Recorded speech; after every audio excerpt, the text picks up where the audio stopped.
This is a live look inside NRG Stadium here in Houston as Texan Live welcomes you to its continuing coverage of the 2015 UIL playoffs. Today it's the Class 6A Division II Region 3 semifinal between the reigning and defending regional champions, the Katy Tigers, and the Friendswood Mustangs. Hello everyone and welcome.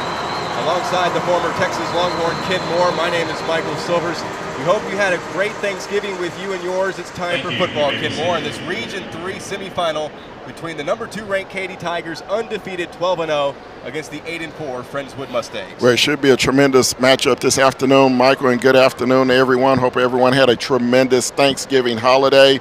Happy to be at NRG Stadium. Friendswood comes in 8-4 on the season. They finished 3rd in their district, coming against a Katy team that's ranked number 8 in the entire country, number 2 in the state, and Friendswood Mustangs looking to pull off the improbable upset this afternoon. Katy got here by virtue of wins over Westside and Cy Ranch. We were on hand last week. 59-20 victory against Cy Ranch in a matchup between the state finalists from different divisions a year ago. What was your biggest takeaway from the win last week for the Tigers? Well, the Katy defense is as advertised. They were tremendous last week when it mattered most in the second half of that ball game. They gave up the most points they had given up the entire season to Cy Ranch last week, but when it mattered most deep into that ball game, the defense came up huge. Giovanni Stewart was tremendous off the edges in that football game. Look for him to apply a lot of heat this afternoon to Tyler Page. Meanwhile, I don't know if a lot of people outside of Friendswood expected the Mustangs to go 3 rounds deep with an upset over Hightower by 3 and then an overtime victory 49-42 in this building just a week ago against Dawson, 49-42. Really the offense is basically just Tyler Page. It focuses through him. They'll go as far as he can take them. Yeah, absolutely. He is the stir of the drink for Friendswood. And they put up the big 49-point game last week. They've had a lot of close ball games this season, a lot of games decided by one possession, and that's what's really strengthened the character of this ball club. As we mentioned, they finished 3rd in their district, but all of a sudden they find themselves 3 rounds deep going up against the Katy Tigers. And, of course, it's Black Friday everywhere else, but inside of Reliant, it's going to be Red Friday on one side and Blue Friday on the other side. Katy's record here at NRG Stadium is impeccable. They are 12-0. They've won a state final here. They've won 2 state semifinals here. They are 8-0 in playoff games played in this building. How do the Mustangs not let that factor in and make sure that the game isn't too big for them? Well, they got a tremendous baptism to Reliant Stadium last week in that win against Dawson. So they have the advantage of this being their second time in 2 weeks playing in this stadium. So they were able to get all of the butterflies, all of the excitement out last week. Now it becomes just another football game for them this week, and that's a tremendous advantage for Friendswood, seeing that this is not their first time inside of the big stadium under the big lights. They will be able to handle the pressure of the stage. The question is, can they handle the pressure of the Katy defense? And we had a chance to talk with Gary Joseph, head coach of the Katy Tigers, prior to us coming on the air, and he has a lot of great things to say about Tyler Page and how multiple the offense is for the Mustangs. Well, Page is going to be the fastest football player on the field this afternoon. He's going to be one of the most dynamic players on the football field this afternoon. But history tells us that you cannot beat a Katy team with one person. He's going to have to get some protection from his offensive line. He's going to need his tailbacks and his wide receivers to make some plays for him outside the pocket when he scrambles. He has a great vision to look downfield once he escapes the pocket, but he's a tremendous dual threat quarterback, but he is going to need some help from other playmakers on this Mustang offense. Do you expect a guy like Patty Fisher to spy Tyler Page? Well, we saw that last year in the semifinal when he spied the most dynamic two-way quarterback in the Houston area in De'Eric King, and Patty Fisher nearly single-handedly took De'Eric King out of that state semifinal last year. here at NRG Stadium. So we would look for Patty Fisher to have the assignment of Tyler Page in this ball game. But don't be surprised if we also see Giovanni Stewart play a big part. We saw him last week really disrupt the entire Cy Ranch offense in the second half of that ball game. So I think Giovanni Stewart with the combination of Patty Fisher is going to be a handful for that offensive line of Friendswood. From an offensive perspective for the Katy Tigers, look no further than Kyle Porter, who was welcomed back last week in the second-round victory over Cy Ranch, and freshman DeAndre Glass. But some late news, DeAndre Glass is not exactly 100%. Yeah, we talked to Coach before the game. Glass has had a hamstring this week. He did not practice Wednesday. He did not practice yesterday during their walkthrough on Thanksgiving. He's a game-time decision this afternoon. Of course, they do have Kadarius Page, the junior, who's had a tremendous season as well. So Katy is not devoid of talent at the tailback position. So even without Glass, they still have a dynamic 1-2 punch with Kyle Porter and Kadarius Page. Might we see the Tigers reach into the bag of tricks yet again, just like they did against Cinco Ranch to close out the regular season, just like they did last week against Cy Ranch to close the first half? Well, here's one thing we know about Katy. They will only go to the bag of tricks if and when it's needed.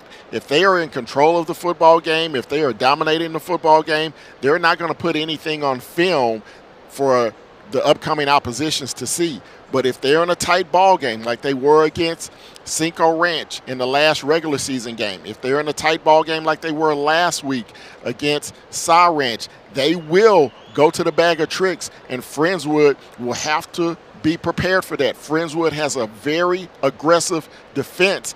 Katy is known best. They will use their aggressiveness against them. They will go against the grain, and they will pull it out when they have to. What about senior quarterback Garrett Doron?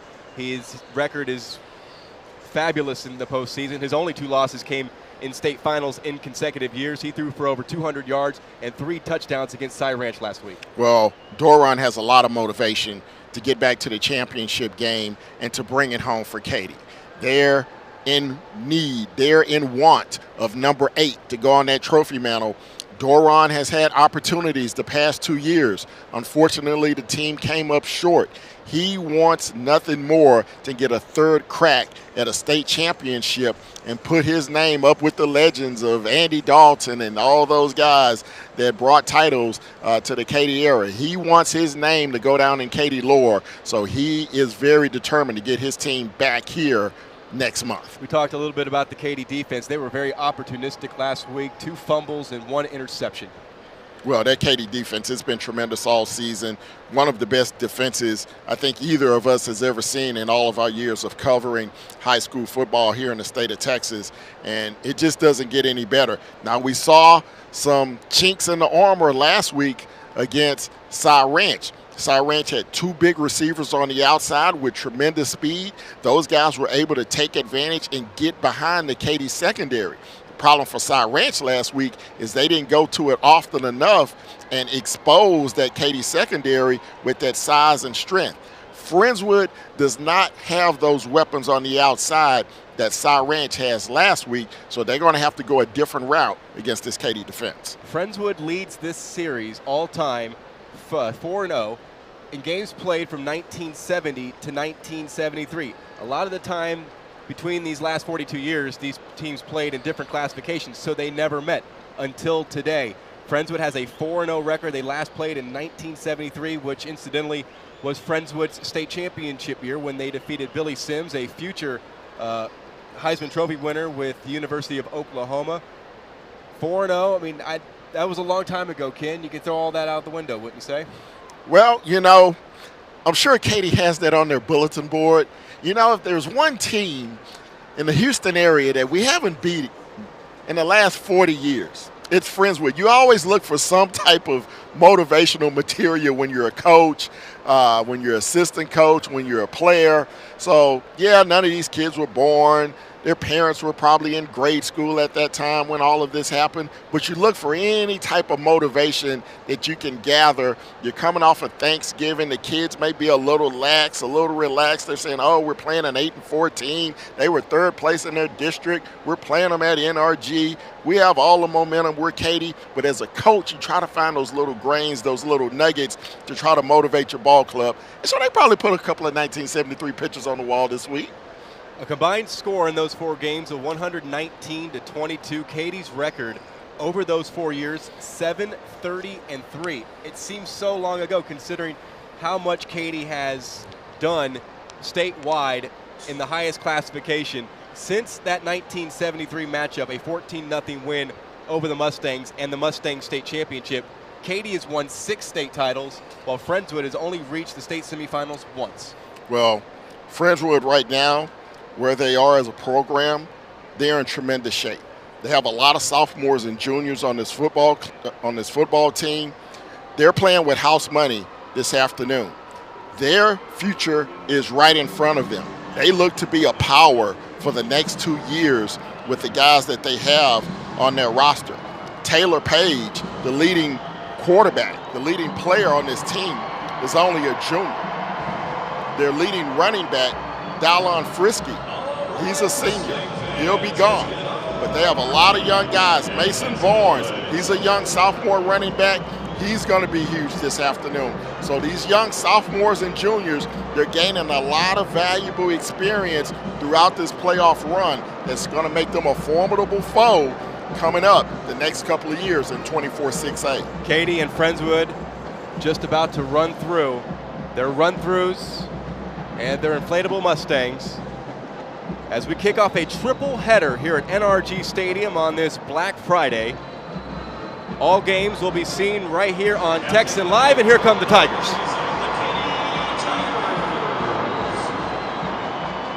A 12-0 record this season. Their quest for 8 continues today. Head coach Gary Joseph, in his 12th season at the helm of the Tiger program, 31 years at Katy High School. 7 state championship appearances for Gary Joseph as a head coach. Katy in total are 7-6 in state title games. An undefeated record here at NRG Stadium. They played in the very first high school football game in this building back in 2004, defeating A&M Consolidated 21-17. And now the Mustangs are on the field at NRG Stadium. Head coach Robert Koopman, just the 3rd head coach Friendswood has ever known. Harry Winston, the longtime head coach, led him to a state title. Steve Van Meter took over for Winston, and Koopman spent 13 years as Van Meter's offensive coordinator. He now has the controls of the team that'll wear blue today at NRG Stadium. Kenmore, before the national anthem, your keys to the game. Well, the main keys for Katy is that they're going to have to spy Tyler Page. You don't want him to be a one-man wrecking crew this afternoon. You want to keep contained on him. You want to keep him inside the pocket, make him throw the football. You don't want to see him get outside and run the football. Likewise for Friendswood, you have to protect your quarterback. You have to either go max protect, you're going to need to leave a fullback in to help chip those edge rushers coming off the blind side, coming off the front side. So the protection of Tyler Page is critical for this offensive line this afternoon. We will pause for today's national anthem.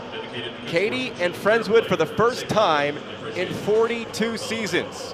Back in a moment here on Texan Live.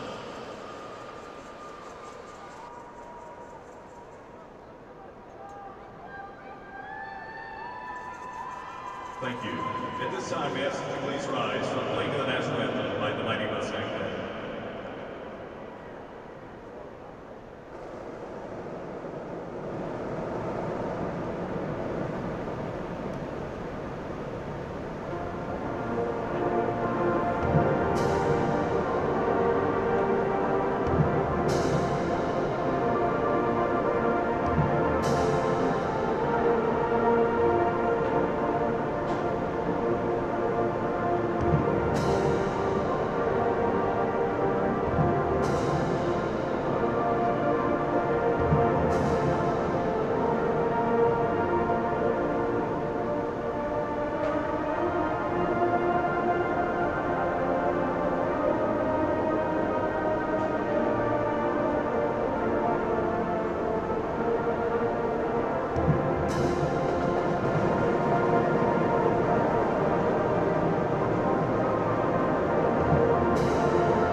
Along with the former Texas Longhorn, Ken Moore, Michael Silvers with you, licking your wounds after last night. Oh, man, that was a tough one last night. But, you know, not expected. The Longhorns have struggled the entire season.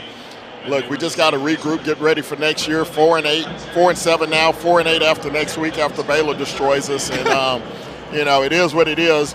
But, hey, we got a lot of great recruits. My man Chris Warren had a great coming out party last night. So we got a dynamic duo of running backs and Chris Warren and Monty Foreman. So the future is bright on the 40 acres.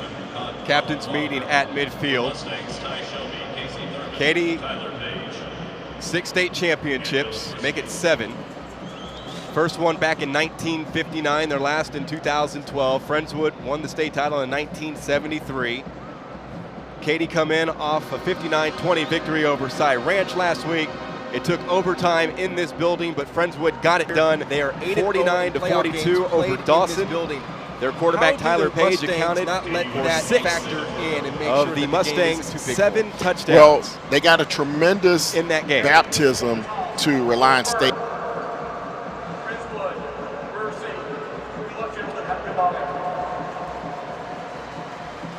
Page, 750 total yards from scrimmage in the playoffs, 480 of them on the ground, and 7 touchdowns through 2 games. The Tigers gave up 20 points last week against Cy Ranch. That was the most in one game than the Tigers had given up in the previous 11. They've given up 38 total points this season. They will kick it off. They're in white, Friendswood in blue. Another key point that we hadn't touched on is field position. Friendswood will receive the opening kick. Very, very important that they try to at least get some positive field position. If not on the kickoff, on the first couple of drives, they need to pick up at least 1 or 2 first downs to make the field position game equal. If you give Katy short fields, they will destroy you. Here's Chris Perez. We are underway in this Region 3 semifinal. Tyrick Ramirez from the 4. And he won't even get to the 20, and he lost the football, and Katy had picked it up. The pile moves closer to the 10-yard line. Not the start for Robert Koopman and the Friendswood Mustangs. A fabulous start downfield by the kickoff coverage of the Katy Tigers. Well, right off the jump, Friendswood makes a critical error. We just talked about the field position game. You cannot give the Tigers short fields to work with. They're going to start 1st and 10 inside the red zone, just outside the left hash. We'll call it the 13 for Doron and company. Garrett Doron and the offense averaging just under 450 yards per game. Under center, he snaps and pitches it to Porter with an eye to the end zone. He is taken down at the 5. Reed Nickerson leading the way for the Mustangs after a pickup of 8 for Kyle Porter. In the playoffs, the Tiger offense averaging 526 yards. Senior quarterback Garrett Doron in the backfield. Williams and Porter, Mullins and Gulo out wide. Eichenberger, the tight end. Shannon, Howerton, Schrack, Lopez, and Galvan up front on 2nd down and 3. Hudson in motion to the top of your screen. On the ground, Porter, and he is tackled at the line of scrimmage. Slashing in, Zach Follis, the junior middle linebacker. They stop Porter for a gain of 1. Well, good defensive stop that time by Friendswood.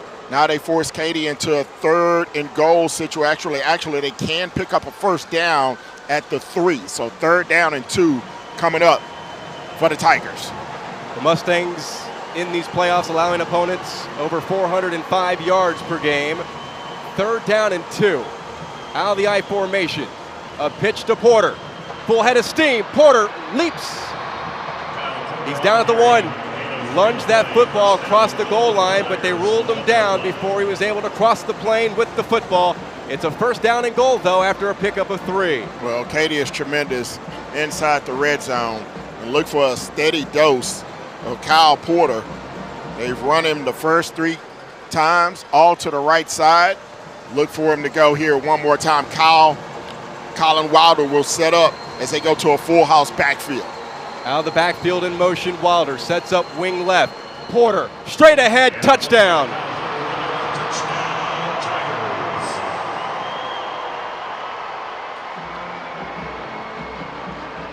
For Porter, that's touchdown number 25 on the season as he just goes over the right side behind that big offensive line.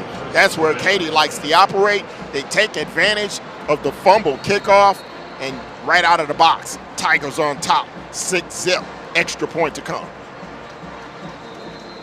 And we have pre-snap flags. Our referee today is Mike Massey.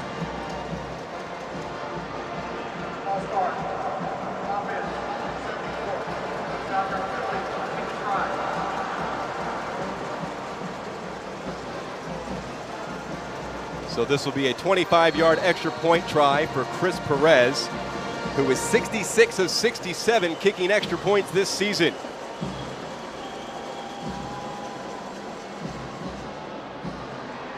And it's 7-0 early here at NRG Stadium. The Tigers capitalize on the fumble on the opening kickoff, and they lead it 7-0 here on Texan Live. Allspa's is so much more than Ace Hardware. Sure, we have nuts and bolts, lawn and garden, faucets and fixtures, lights and locks, even outdoor cooking. But Allspa's is also a boutique featuring the finest names in jewelry and home accessories. But most importantly, Allspa's is a friendly, helpful family of people who take pride in their products and services. Allspa's is Ace Hardware, and so much more.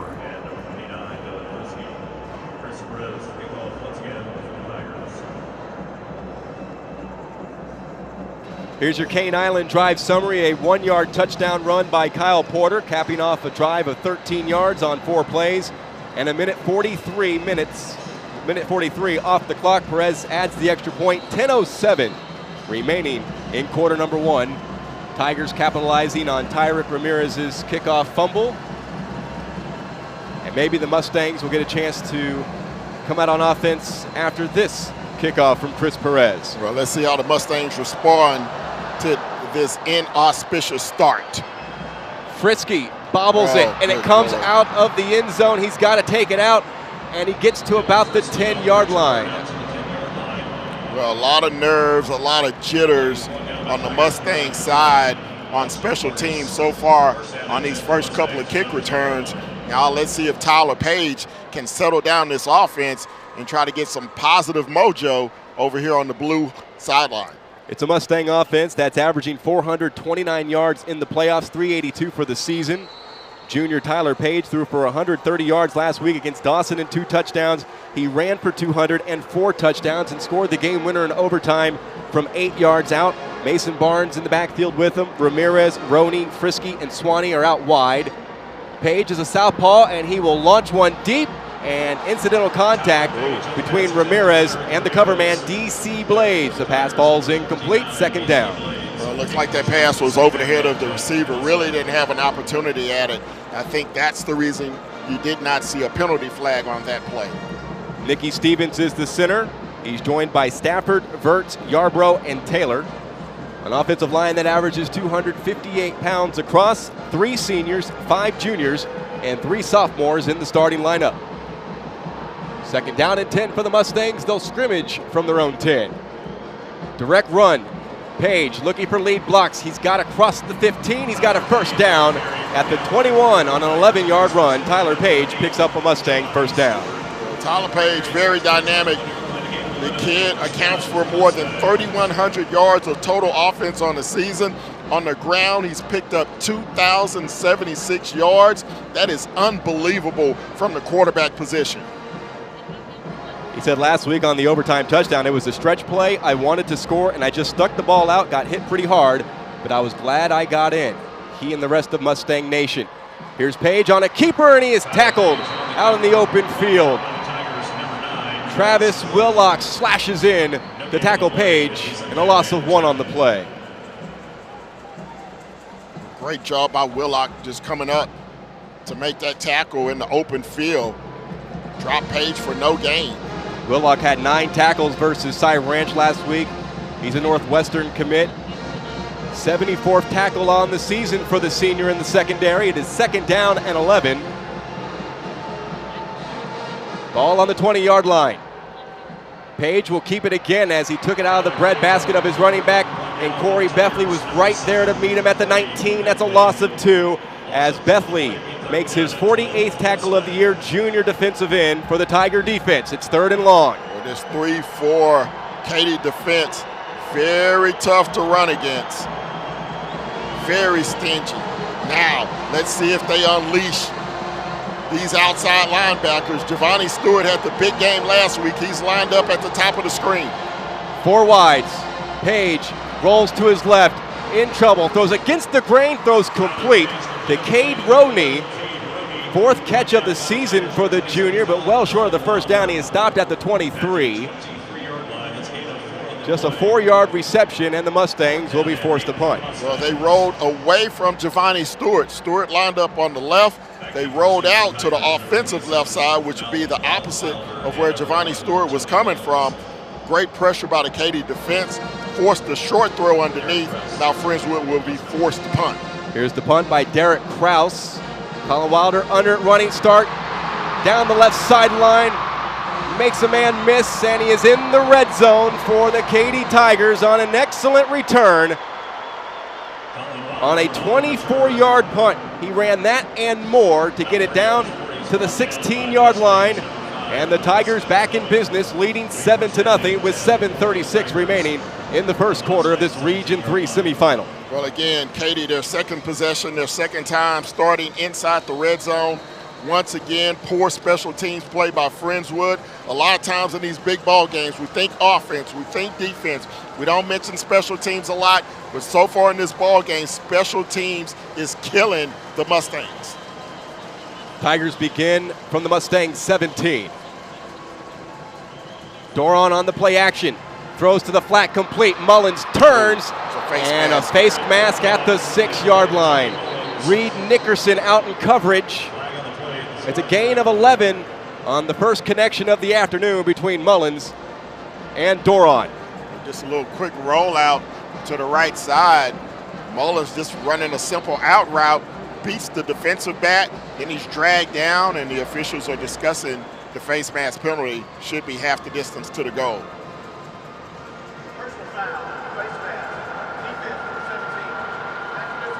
If you're going to get a face mask, you might as well get one that's only going to cost you 3 yards, but it could cost them a touchdown.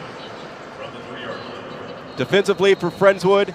Gray, Russo, Willis, Shelby up front, Juracek, Fallis, Holmes, Wilfork in the secondary, Hermes, Nickerson, Ford, and De Hoyos in the secondary. First down and goal from the 3. Here's Porter again, and Porter's in for another touchdown. 13-0 Tigers, and this game isn't even 5 minutes old. Well, make that touchdown number 26 on the season for Kyle Porter. As again, same simple toss play to the right side, running behind that big offensive line. Dorian with the pitch, and then he's the lead blocker up in front along with Kyle Williams, the fullback. And just like that, Katy's on top by 2 touchdowns.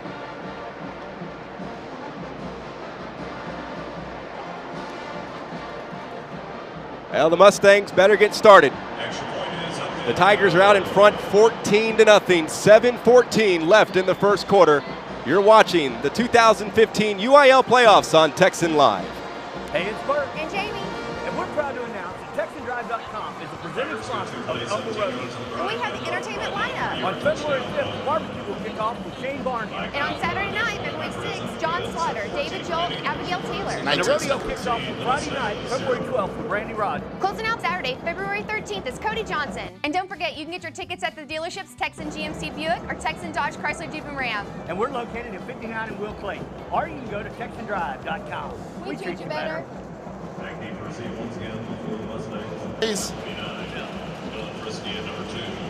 Back here at NRG Stadium, Michael Silvers, Ken Moore, and our entire Texan Live crew.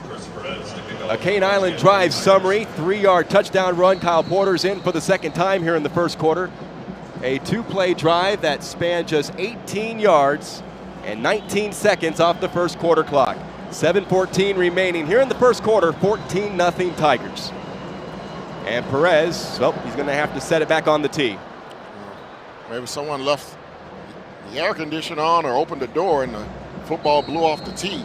Kind of hard to do indoors.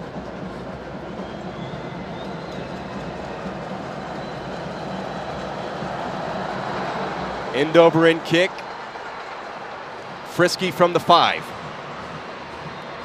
Motors across the 20 and musters the 21-yard line. Tune in to Fox Sports Southwest tonight from 11 to midnight for the season finale of the Houston High School Football Wrap-Up Show presented by Texan Drive.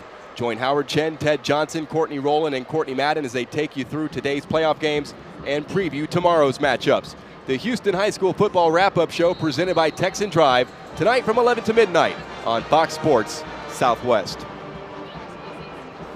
A very important drive here for the Friendswood Mustangs. Probably the most important drive of this ball game. Down by 2 scores, still have a long way to go.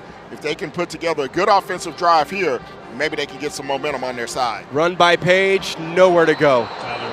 Thrown for a loss by Patty Fisher, the Northwestern pledge, who was recently nominated as a finalist for the 2nd annual Greater Houston High School Rotary Lombardi Award. He will join Clifton Lewis of Hightower, Ed Oliver of Westfield, and Springs Roy Bravian. So congratulations to number 42 for the Katy Tigers. Well, we talked a lot about Patty Fisher in the open. He was the guy who single-handedly destroyed De'Eric King in that state semifinal last year here at NRG against Manville. He's looking to do the same thing here today from his middle linebacker position. Page straight ahead, and he is shouldered hard by Fisher at the 25-yard line. A pickup of 5, but it's 3rd down and long again for the Mustangs under offensive coordinator Nathan Rohr. This is a Friendswood offense that averages 382 yards per game, 264 on the ground, only 118 through the air. They're going to have to find some ways to throw the football this afternoon. It will not be a one-man show for Tyler Page against this Katy defense. 3-man front from the Tigers, a 5-receiver package, and a throw left side incomplete off target to Ramirez, almost picked off by DC Blades. Well, he had a receiver open over here on the near side. It looks like it was number 85, Tyrick Ramirez. He had some room. The throw was just off target by Page. So another punt for the Mustangs, and the Tigers have capitalized on excellent field position off the opening kickoff fumble by Ramirez, and then an excellent punt return by Wilder, who stands back there along with number 1, Tony Mullins. It looks like we're going to have some sort. Are they going to fake it? Go for it. Now Page is going to run opposite side of the field, and he's got a first down. Excellent punt fake. Needing this definitely the Mustangs to gain a little momentum. He is tackled at the 36-yard line, which is an 11-yard scamper. I'm not even sure it was a punt fake. Like, he went back in the regular shotgun position. Katy was in their punt formation, expecting Page to drop back in punt formation. But when they saw Katy go to their punt formation, Friendswood stayed in their regular offensive set, and he was able to pick up the first down on the scramble. First run of the day for Mason Barnes, sophomore, 744 yards coming into today's game and 5 touchdowns. He loses one back at the 35. Well, maybe they were expecting Page to just back up and get a long snap and punt it away. They never did fall back into a defensive posture. Well, Coach Kubin, he told us before the game, look, we're going to go down swinging. We're going to break out all the stops today. We're playing the number 8 team in the country. We aren't going to be passive. Page goes down. Corey Bethley as the pressure gets to the junior. A loss back to the 32 of 3 yards, and it's going to be 3rd down and 14.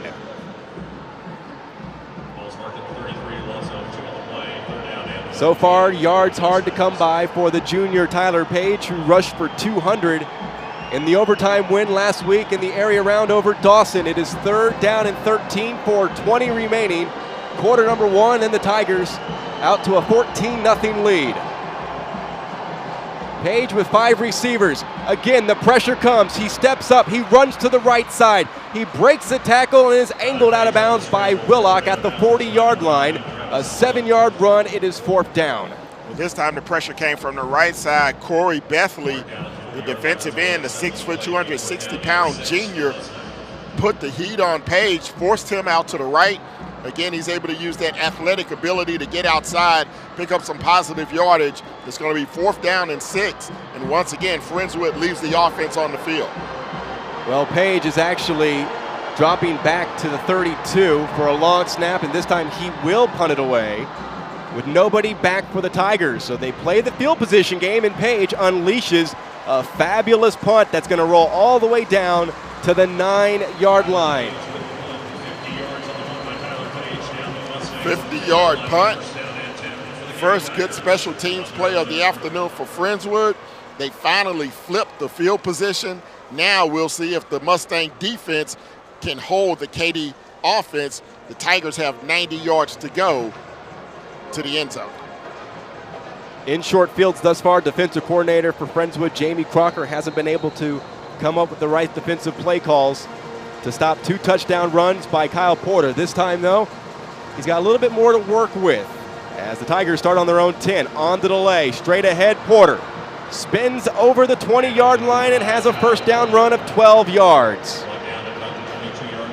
Kyle Porter on the season averaging 9.5 yards per carry, nearly 1,300 yards on the ground. He has been tremendous this season. His backup, number 30, DeAndre Glass, may or may not play this afternoon. He's missed the last 2 days of practice with a hamstring injury. So when Porter goes out, we'll look for number 28, Kadarius Page, to spell him. 1st and 10. Doron unleashes one deeper, and Gulo catches it in stride and breaks away. They won't catch him. Touchdown, Tigers. 78 yards as Angulo hauls in his 11th touchdown of the season. 1st and 10.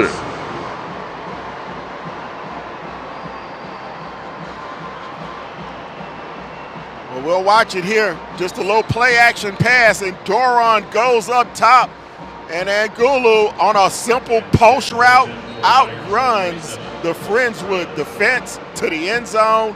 Katy up by 3 scores, 3 minutes to go here in the first. 21-0. 3:11 left in the first.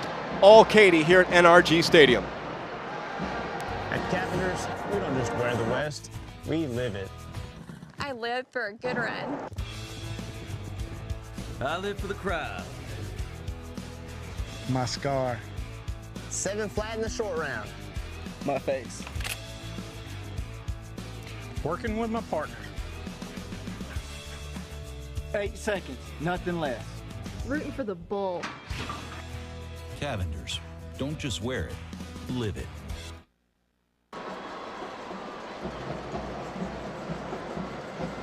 Another Cane Island Drive summary. They're coming in abundance for the Katy Tigers. In the opening 8 minutes plus, 79-yard touchdown pass from Garrett Doron to J.C. Angulo. 2 plays, 90 yards, 44 seconds off the clock. Perez with another extra point. 21-0 Katy. It's like before you even blink, they're up by 3 touchdowns, Kenmore. Well, that's what Katy does. And Friendswood, they're going to have to find a way to dig themselves out of this hole by coming up with some big plays in all 3 phases of the game, not just with Tyler Page. And Frisky's going to take it out from the end zone. 15, can't even get to the 20. He's trying to make a play, trying to get his team some momentum. So far, it's been all Katy. That, incidentally, the 53rd touchdown pass of Garrett Doron's career at Katy High School. And once again, the Mustangs will have to traverse a lot of green here at NRG Stadium. They begin from their own 17-yard line, trailing 21-0 with 3:06 remaining in the first quarter. Well, a lot of things what Katy tries to do, they really try to take the opponent's heart within the first 5 minutes of a football game. We saw teams like Cinco Ranch and Cy Ranch not bow down to that pressure. They fought back continuously throughout those football games, and Katy wasn't able to pull away in those games until late in the second half. The teams that don't respond early and often to Katy, they find themselves in this type of situation. Still over 3 quarters to go. Friendswood has time, but they're going to have to make some big plays offensively. Page on the zone read. On second down, works it to the 23-yard line, picking up 4. But yet again, it is another third down situation for the 8-4 Mustangs, who are 0 for 3 on third down so far in the first quarter. 3rd down and 4 from their own 23-yard line, trailing 21-0. Receiver to each side, 2 tight ends in the lineup, and Page will throw. And Brandon Boyd will track him down. A sack of a yard by number 48, the inside linebacker junior, who had 7 tackles against Cy Ranch last week. Well, Katy defensively on the season, they only give up 157 yards per game, 68 through the air. Very tough to pass against this defense. And not so much because of the secondary, it's because the pressure that they get to the quarterback with the front 7, and you've seen a variety of defensive linemen and linebackers get to Page so far this afternoon. Page is going to punt it away again, and he gets off a good punt with his left leg, drives Wilder back to the 37-yard line.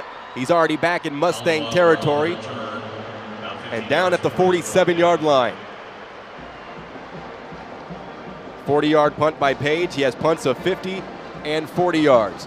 Texan Live is your new home for Houston High School sports. The road to state continues later today, right here at NRG Stadium. Next up, the North Shore Mustangs and the Cy Falls Golden Eagles. We'll wrap it up with Manville and Strake Jesuit. Then plenty more action tomorrow. So check the website, TexanLive.com, for all the games and the start times. The Tigers begin from the Mustang 47-yard line, and a full head of steam and 8 yards. Picked up by Kyle Porter. And that's another part of the Katy success. You see Kyle Porter rumbling up the middle there. Their success on first down really dictates the offense and really puts the defense in a bad situation, because now they can run play action, they can run anything in their offensive arsenal and keep that Mustang defense off balance. Mullins in motion will line up in a slot right. Doran on the rollout. Fires deep. Mullins is open. 27-0.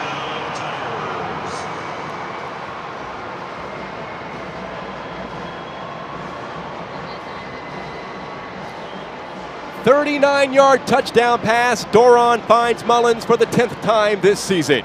Excellent route this time by Tony Mullins. You don't see it here. You see the throw and the end result, the catch, but he put an excellent post corner route on the defensive back, got him turned around. He did not know where Mullins was, wide open for the score, and it's 28-zip Katy, 34 seconds left before the end of the first. Back in just a moment here on Texan Live. The body is incredibly powerful. It's nimble and fluid, but sometimes we push it too far. That's when you need the strength of Memorial Hermann and our body of affiliated orthopedic specialists. With our Ironman Sports Medicine Institute, they not only get your body back to where it was, they get it to go further. It's what makes us more than just hospitals. We are a body of experts. Memorial Hermann, advancing health. Cane Island drive summary, 39-yard touchdown pass. Doran second of the day, and the first to Tony Mullins. A 2-play, 47-yard drive, 36 seconds off the clock. Perez adds the extra point, 34 seconds to go, first quarter, 28-0 Katy. 3 possessions now that have resulted in touchdowns, Kenmore, less than a minute. And their last 3 touchdowns, a combined 6 plays. Well, we've seen that story before from Katy. Whenever they get short fields, they take advantage. They take advantage in a hurry. We've seen them this afternoon. The running game, the play action passes, it's all working for the Katy Tigers. Tyler Page in the end zone, lets it bounce. Best starting field position of the day for Friendswood forthcoming. They will begin from their own 25-yard line. you're down 28-0 in the first quarter. There's a lot of time left, but you haven't been able to stop the Katy Tigers. You have to stop the bleeding, and it has to start right now. Well, you have to pick up some first downs on offense. You're either going to have to go to the trick plays, throw deep, try to loosen up this Katy defense. They're going to have to mass protect against this defensive front seven. Katy's just bigger, stronger on that defensive front. Page on the keeper, off tackle right, driven backwards by Boyd. Forward progress will be stopped at the 28-yard line, gaining 3 on the play, number 2. 20 seconds to go first quarter. That may be the quarter's final play, unless Friendswood can get a quick snap off. Tyler Page, not the biggest of guys. He only goes 5'11", 175 pounds. He's very quick, very fast, but not very big. Page with a couple of fakes. Scrambles left. Flag is down, he throws, and that one incomplete. Trying to connect with Nick Swanee, Giovanni Stewart in coverage. That wraps up quarter number 1, but first we have a penalty flag to sort out. Mike Massey is our referee today. It's going to be on Friendswood, and that will do it for the quarter. This is the stop sign of Texas. How does your typical Texas mom stop the afternoon munchies? Mom, we're hungry. With a quick stop at DQ. From great DQ desserts like the Blizzard to classic dip cones, shakes, sundaes, and more. Because DQ has something for everybody. For the best treats and eats in Texas, there's only one place to stop. DQ. This is the stop sign of Texas. One untimed down to close out quarter number 1. As we went to break, a holding was called on Friendswood. That is their second penalty. They were penalized last week against Dawson 7 times for 47 yards. So the one untimed down, it's 2nd down and 17. And now the shotgun, it'll be Page. He has Barnes offset to his right now. And he's just looking to run, and he's just got nowhere to go, Kenmore. Corey Beffley drops him inside the 15, and that is it for the first quarter. With the score, the Katy Tigers 28, the Friendswood Mustangs nothing. Texan Live's coverage of the 2015 UIL playoffs from NRG Stadium in Houston continues in just a moment. As a Ford employee, I get to give my friends a special deal on cars, trucks, and SUVs. It's friends and neighbors pricing, and for a limited time, we're letting everyone in on this deal. That doesn't happen every day. And you can see a low price at Ford.com. There it is. And that's the low price you'll pay. It's that easy. You don't have to negotiate. It's hassle-free. It's an inside deal. Now for everyone. America's best-selling brand now offers friends and neighbors pricing to everyone on all Ford vehicles, but only for a limited time at your participating Texas Ford dealer. Boy, the Katy Tigers and their fans on this Black Friday enjoying things at NRG Stadium. A lot of fun, of course. When you're up 28-0 after the game's first 12 minutes, you're going to have a lot of fun. Well, you mentioned Black Friday. Let me give somebody a shopping tip. If you want to go get some quick shopping in, Katy Mills Mall might be a good place to be because everybody from Katy is inside of NRG. So for the next couple of hours, if you want to go get some shopping in, if you're in Friendswood, go to the local mall there. If you're in Katy, go to Katy Mills. You can get all the shopping you want to get in right now. But as far as on the field, the Mustangs, they are shopping for a first down. They have 3rd and about 20. And they will play it safe with a run to Mason Barnes. Ball seemed to come loose, but maybe after forward progress was stopped. To the 19-yard line. A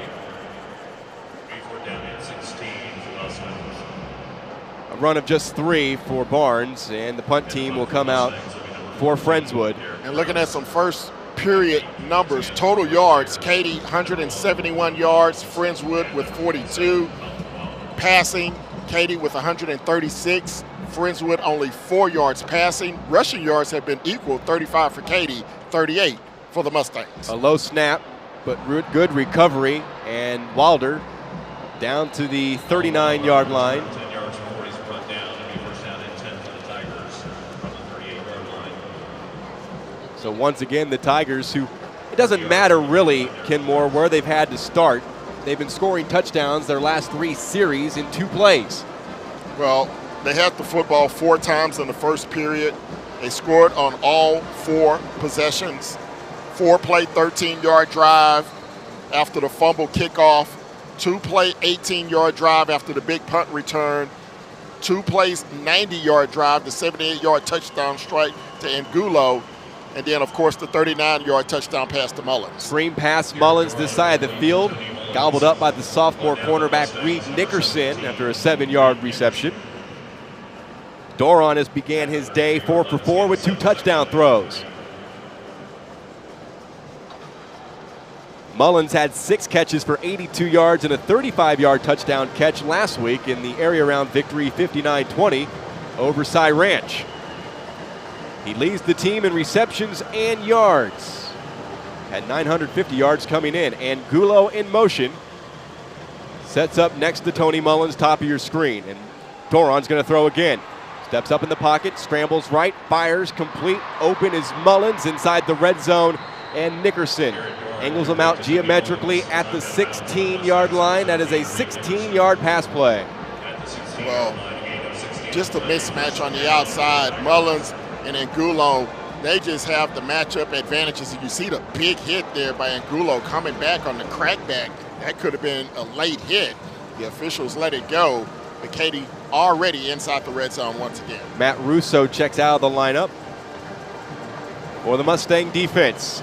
First down and 10 from the Mustang 16-yard line. Katy with a 28-0 lead. Here's DeAndre Glass. A freshman phenom breaks a tackle. DeAndre Glass, touchdown.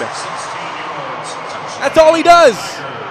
All he does is score touchdowns. I didn't even think we would see him this afternoon, particularly in a blowout. Coach Joseph told us before the game he had a hamstring injury.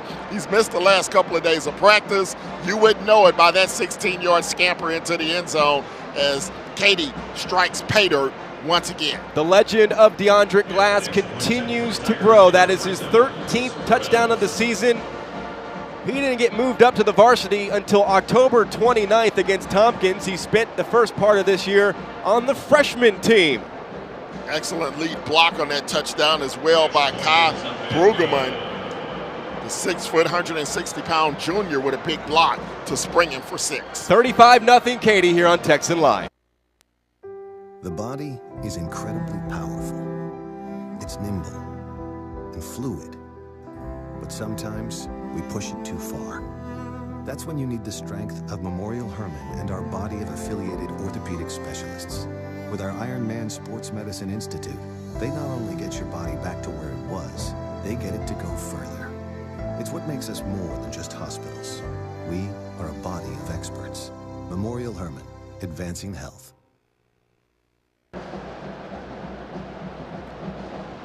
10:20 remaining in the second quarter. The Katy Tigers find the end zone once again. This time a 16-yard touchdown run by the freshman DeAndre Glass. It caps off a 3-play, 39-yard drive. 55 seconds the time of the possession. Perez with his 5th extra point in the first half. It is 35-0, and Perez is set to kick it off for the Tigers. Well, Katy keeps their streak of drives under 1 minute intact. Maybe that's going to be the new standard for them. From the 5-yard line, Tyler Page, 30, 40. Page will be angled out of bounds by Colin Wilder. That should build some momentum for the Mustangs as the quarterback on the kickoff return gets it all the way into Katy territory. This is the first time today that the Mustangs will see Katy's half of the field. Coach Cooper says, look, we're just going to put Tyler Page everywhere. Kick return, quarterback. We may see him play defensive back at some point this afternoon. He's going to have to single-handedly try to wheel his team back into this football game. Now let's see what the Mustangs can do. They have some excellent field position now as they begin on the Katy 45. And that's what he said after the game last week about Page. We do what we can to get Tyler in space, and he makes big plays. That one was a big one. Here's a pitch to Barnes, and now a flip to Frisky, and the gadget play will not work. It was well scouted from the get-go by the Tiger defense. A loss back to the 41-yard line of 11 yards. Make it 14. Well, Katy is well prepared for what's going to come out of the bag of tricks from Friendswood this afternoon. A lot of discipline. Everyone stays in their lanes. They don't break contain, and it's a huge loss after the big kickoff return. That's Frisky in motion, lines up in a wing right. Page off the zone read is smoked at the 45-yard line by Patty Fisher and Travis Willock. The two Northwestern pledges bring the quarterback down at the 45. That's about a 3-yard, maybe a 4-yard run for the junior quarterback, Tyler Page. You do not want to take those type of shots if you're Tyler Page. You won't be around in the fourth period if you keep taking hits like that. Page came in over 2,000 rushing yards, 37 touchdowns this season, 24 on the ground. Here's a seam pass through the hands of Frisky. And it's immediately fourth down. So the Mustangs can't do much after that great kickoff return by Tyler Page. They can't do anything. They lose big yardage on a gadget play gone wrong. And they'll have to punt it again. And I think Frisky, again, he was wide open across the middle. A good throw by Page just off his fingertips, and he may have heard footsteps in that secondary. Kraus to punt it away. Gets a good snap. Colin Wilder signals for a fair catch and makes it at the 22-yard line. 33 yards on the punt by Kraus. The Houston High School playoffs continue next week, and Texan Live is your home for the postseason. Get your tickets to the state championships held at NRG Stadium in Houston by following the UIL link on TexanLive.com. Then follow your team on the road to state at the home for Houston High School sports, TexanLive.com. First and 10, the Tigers go back to work on offense. They'll scrimmage from their own 22-yard line. Doron under pressure, and he is dropped for a sack for the first time. Ty Shelby. Yeah, Ty Shelby comes off the edge. He's the leading sacker. He's the big defensive play guy for Friendswood. That's his 6th sack on the season, and he gets to Doron, first big defensive play of the afternoon by the Friendswood Mustangs. Shelby sacked Dawson quarterback Zach Smith on 4th down to preserve the overtime victory last week here at NRG as a senior defensive end. 2nd down and 18. On the ground, pitch left, Porter. Look at the moves of Kyle Porter, and he breaks out behind the secondary. He is slowed up and taken down from behind at midfield by Cade Roney. 36 yards on the rumble by Kyle Porter. Watch Kyle Porter. He'll start off going to the left, makes a couple of moves, cuts it all the way back to the right, finally caught down from behind, touchdown saving tackle. DeAndre Holmes, Wilfork saves the score, but Katy picks up a big first down at midfield. My apologies, it was Holmes Wilfork. He is the son of Vince Wilfork, the defensive nose tackle for the Houston Texans. Super Bowl winner with the New England Patriots. Another deep pass, and Gulo can't get to that one. A little bit overthrown. Coverage by Nick DeHoyos, who leads the team with 5 interceptions. Had a 28-yard touchdown run last week on the offensive side of things. And it's 2nd down as Doron throws his first incomplete pass of the afternoon. Good coverage downfield in the secondary that time by the Mustangs. Didn't go for the play fake. Secondary guys got deep. Sets up the 2nd and 10. Kyle Porter with room to run. Brought down by Nick DeHoyos at the 25-yard line. A gallop of 25 yards, and DeHoyos is slow to get up.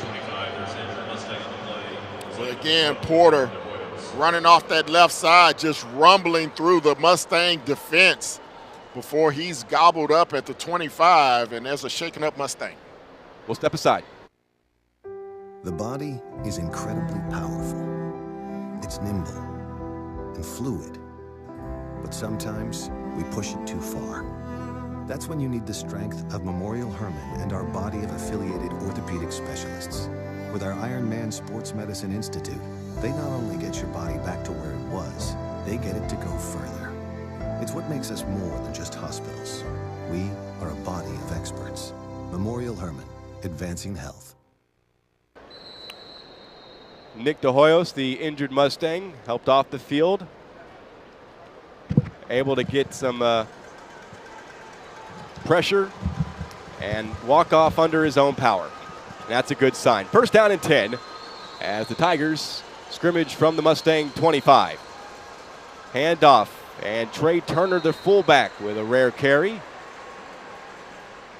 Picks up 3 down to the 17.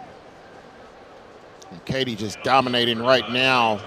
Total yards in this football game, 266 for the Tigers, only 32 yards for the Mustangs. We approach 6.5 to play until halftime.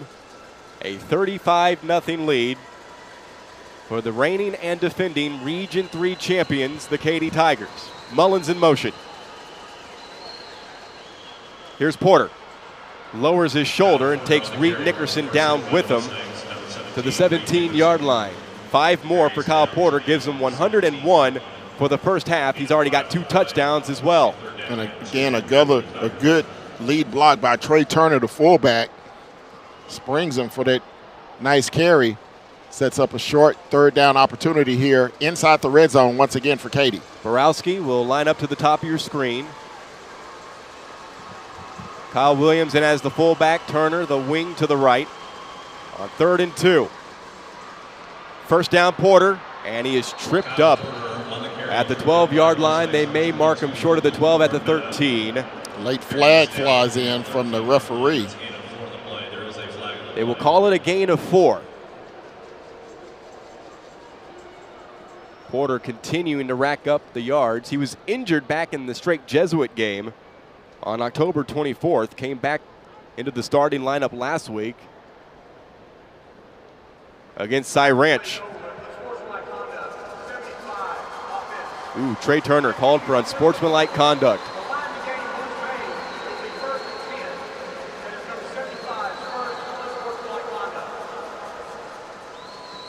So that'll back it up to the 28-yard line of Katy, or Friendswood, excuse me. But the first down had been given because it was a 3rd down conversion.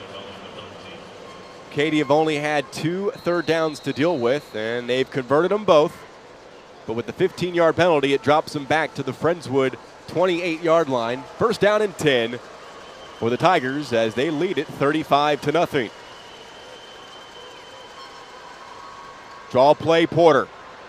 To the outside, Porter for touchdown number 3. 41-0 on a 28-yard touchdown gallop. Excellent block that time by Peyton Schrack. Watch, 65. The kick out block right there on the defensive end. That frees Porter down the near sideline. Walks in for 6 more. And for the extra point attempt for the Tigers, number 47, Chris Perez.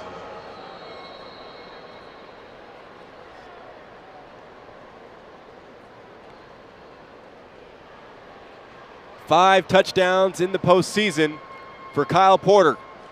Perez adds the extra point, 5:20 to go. It is 42-0 Katy here on Texan Live.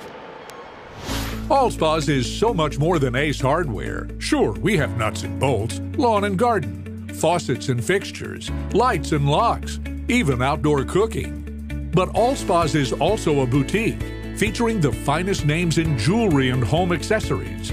But most importantly, Allspa's is a friendly, helpful family of people who take pride in their products and services.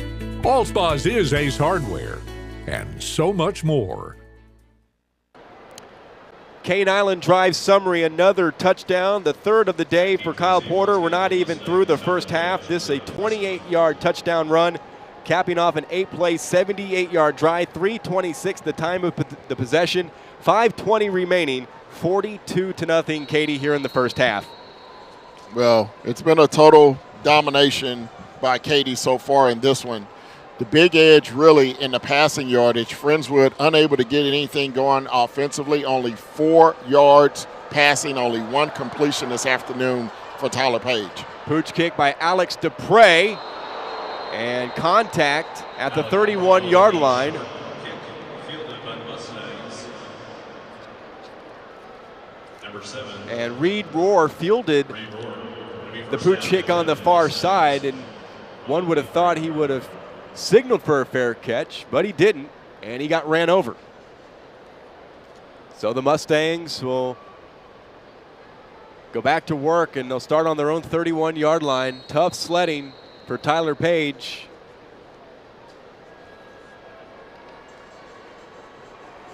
The offense comes back out. Game practically in hand already. It's going to take a mighty effort for the Friendswood Mustangs if they want to advance to meet either Manville or Strake Jesuit next Friday night right here at NRG for the Region 3 championship. Here's Page. Off the zone read. Travis Willock was not fooled. Wow, what a hit. Willock coming through like a Mack truck on this one. Watch this stick, and Tyler Page driven into the ground. Willock making sure he's okay. Man. This is an offense that possesses 3 seniors in the starting lineup against a defense with 8 seniors in the starting lineup. They have been there before. They have been deep before. Direct run, Page, this side of the field, tackled at the 34-yard line. Woodring with Ryder Anderson doubling up on the stop of Tyler Page, a 3-yard run. And another third down for Robert Koopman and his Friendswood Mustangs. They are 0 for 5 on third downs today as we rolled a 4:15 left until halftime. 3rd and 7 from the 34. 5 receivers employed. A pump fake by Page, and Stewart gets him. 2 flags thrown at the point of the tackle made by senior Giovanni Stewart, who had 9 tackles, 3 sacks, and forced 2 fumbles last week. I think he got a hand on the face mask. So that's going to be a big break for the Mustangs.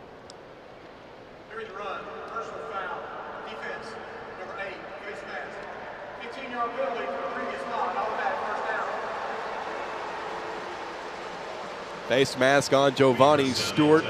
That is just the 2nd first down for Friendswood, make it their 3rd of the half. They trail 42-0 and have it 1st down and 10 from their own 49-yard line. Key now for Mustangs, they want to try to get into the end zone, try to get some points on the scoreboard to have some type of momentum going into the halftime break. Nothing but Page, a steady diet of the junior quarterback. This side of the field, he is twisted down by Hunter Stinson at the Katy 47-yard line. That's a gain of 4 for Tyler Page. 14 carries, 40 yards for Page. Robert Koopman said last week he thought the first half was the poorest his team had played since the George Ranch game. Second half effort and body language, everything else is contagious off that. Our kids are not going to give up. I wouldn't necessarily say they've been playing poor here in the first half. They're playing against the Katy Tigers, and this is what Katy does to a lot of teams. Run up the middle, Mason Barnes to the 44, gaining 3 on the play. It is. But the problem early on was the mistakes on special teams, the fumble kickoff. Then you have the short punt, the big return, and then all of a sudden, a couple of minutes into the ball game, you're down 14-0. And Friendswood didn't respond the way we had hoped they would, staying composed and bouncing back. 3rd and 3. Page tries to earn a first down. He can't do it. Colin Wilder slashing in from his free safety spot, tackles Page at the line of scrimmage. I think this may be 4-down territory for the Mustangs now as they are on the Katy side of midfield. 4th and about 3. You're down 42-0, approaching 2 minutes to go in the half. So you want to at least give your team an opportunity to try to feel something good about themselves. And Robert Koopman said his team would go down swinging. This is a way to do it. And they will spend a timeout. So let's step aside with 2:04 remaining in quarter number 2, 42-0 Katy. West Point Buick GMC has Black Friday pricing now. Let the savings begin. For a limited time, get $8,000 savings off MSRP on 2015 GMC Yukons. Even 2015 GMC Sierra 1500s for just $25,900. Huge savings and selection only at West Point Buick GMC. Easy to get to on the Katy Freeway. Exit Parker Cypress both ways. We look forward to seeing you soon. West Point Buick GMC, a better place to buy. There you have a look at the 1973 Class 2A state champion Friendswood Mustangs. That was the last year these two teams played as District 22A opponents.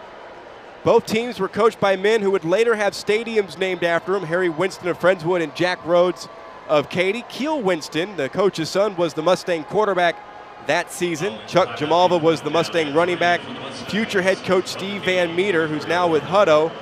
The Friendswood Mustang ran the Houston Veer offense, averaged 27 points per game that year, 35 points per game in the playoffs. And now 4th and 3, trailing 42-0, and Page absolutely nowhere. A little bit of creativity lacking on that play, a loss of 2, a turnover on downs, 1:58 to play in the first half. The Tigers with a 42-point lead get the ball back. Well, I'm really surprised we haven't seen more of the ball in the hands of Mason Barnes and Dylan Frisky offensively. Barnes is a tailback who's gained over 700 yards on the season, averages 4.5 yards a carry, and we have seen very little of him or Frisky offensively here this afternoon. Here's Kyle Porter on first down, a gain of 1. Matthew Alexander charging ahead for the tackle for Friendswood. 130 yards on a dozen carries and 3 touchdowns for Kyle Porter today. Now a 3-step drop, completed pass. Tony Mullins surging ahead to the Friendswood 40-yard line. 13 yards on the pass play, forced out of bounds by Luke Armetta. And it's Katy just doing any and everything that they want to do. If they want to run the football, if they want to throw it, play action passes. Defensively, you have to commit to stopping one aspect of the Katy offense. Either load the box and stop the run, or drop back and stop the pass, but you have to pick one or the other. Back on the ground, Porter bounces it to the outside with a flag down. And he is ridden out of bounds by DeAndre Holmes-Wilfork. That last first down was the 15th of the half picked up by the Katy Tigers, as Porter will jog off the field for DeAndre Glass, who checks in. Here's Mike Massey, our referee.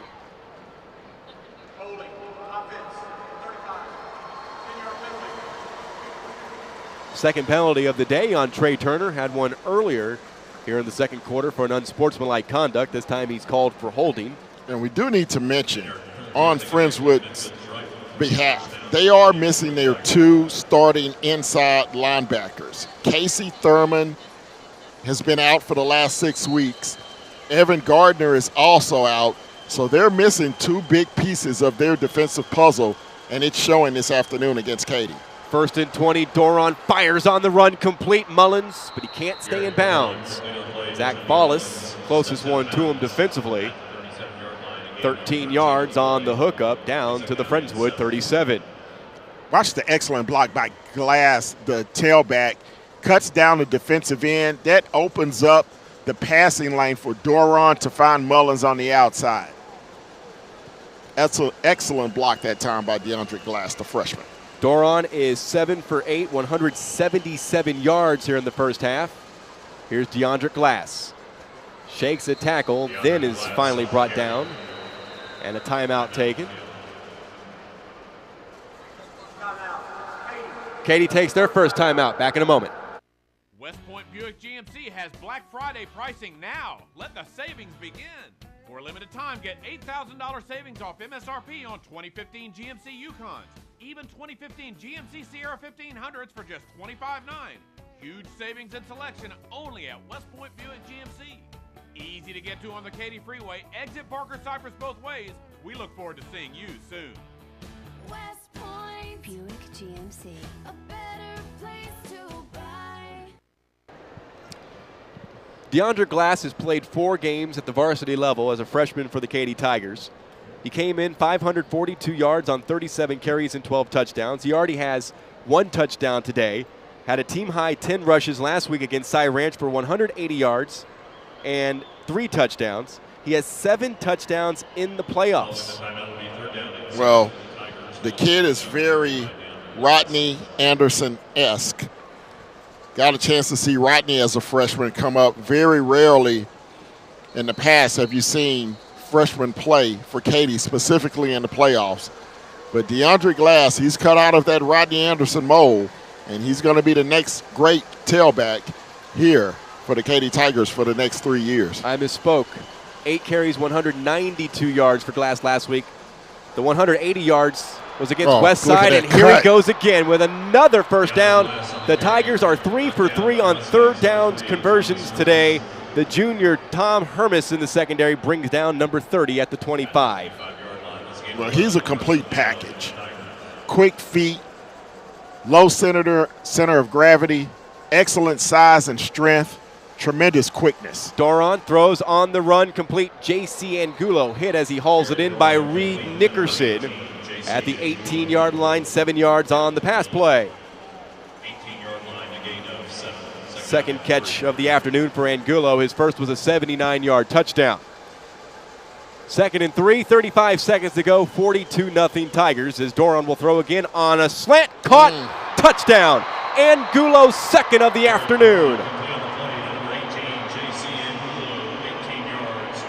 This is a clinic at NRG Stadium in the first half. This, unfortunately, is a scrimmage at NRG Stadium here in the second half. 79-yard touchdown. Angulo, just a slant route, deep slant to the post, wide open. Defensive back not fast enough to keep up with Angulo. Here's Perez for the point after. Good recovery by the holder, Hayden Baker. 29 seconds to go. It is 49-0 Katy here on Texan Live. Allspa's is so much more than Ace Hardware. Sure, we have nuts and bolts, lawn and garden, faucets and fixtures, lights and locks, even outdoor cooking. But Allspa's is also a boutique, featuring the finest names in jewelry and home accessories. But most importantly, Allspa's is a friendly, helpful family of people who take pride in their products and services. Allspa's is Ace Hardware, and so much more. This is only the 7th Cane Island Drive summary for the Katy Tigers in this first half. 18-yard touchdown pass. Garrett Doron's 3rd touchdown throw of the day. The second time he hooks up for J.C. Angulo. 7 plays, 54 yards, 1 minute 31 seconds. The span of the drive, 29 seconds to go until halftime. 49-0 Katy here at NRG Stadium. Well, they are 7 for 7 on their offensive opportunities this afternoon. 7 possessions, 7 touchdowns. It doesn't get much better than that for the Katy Tigers. Pooch kick and a fair catch at the 21.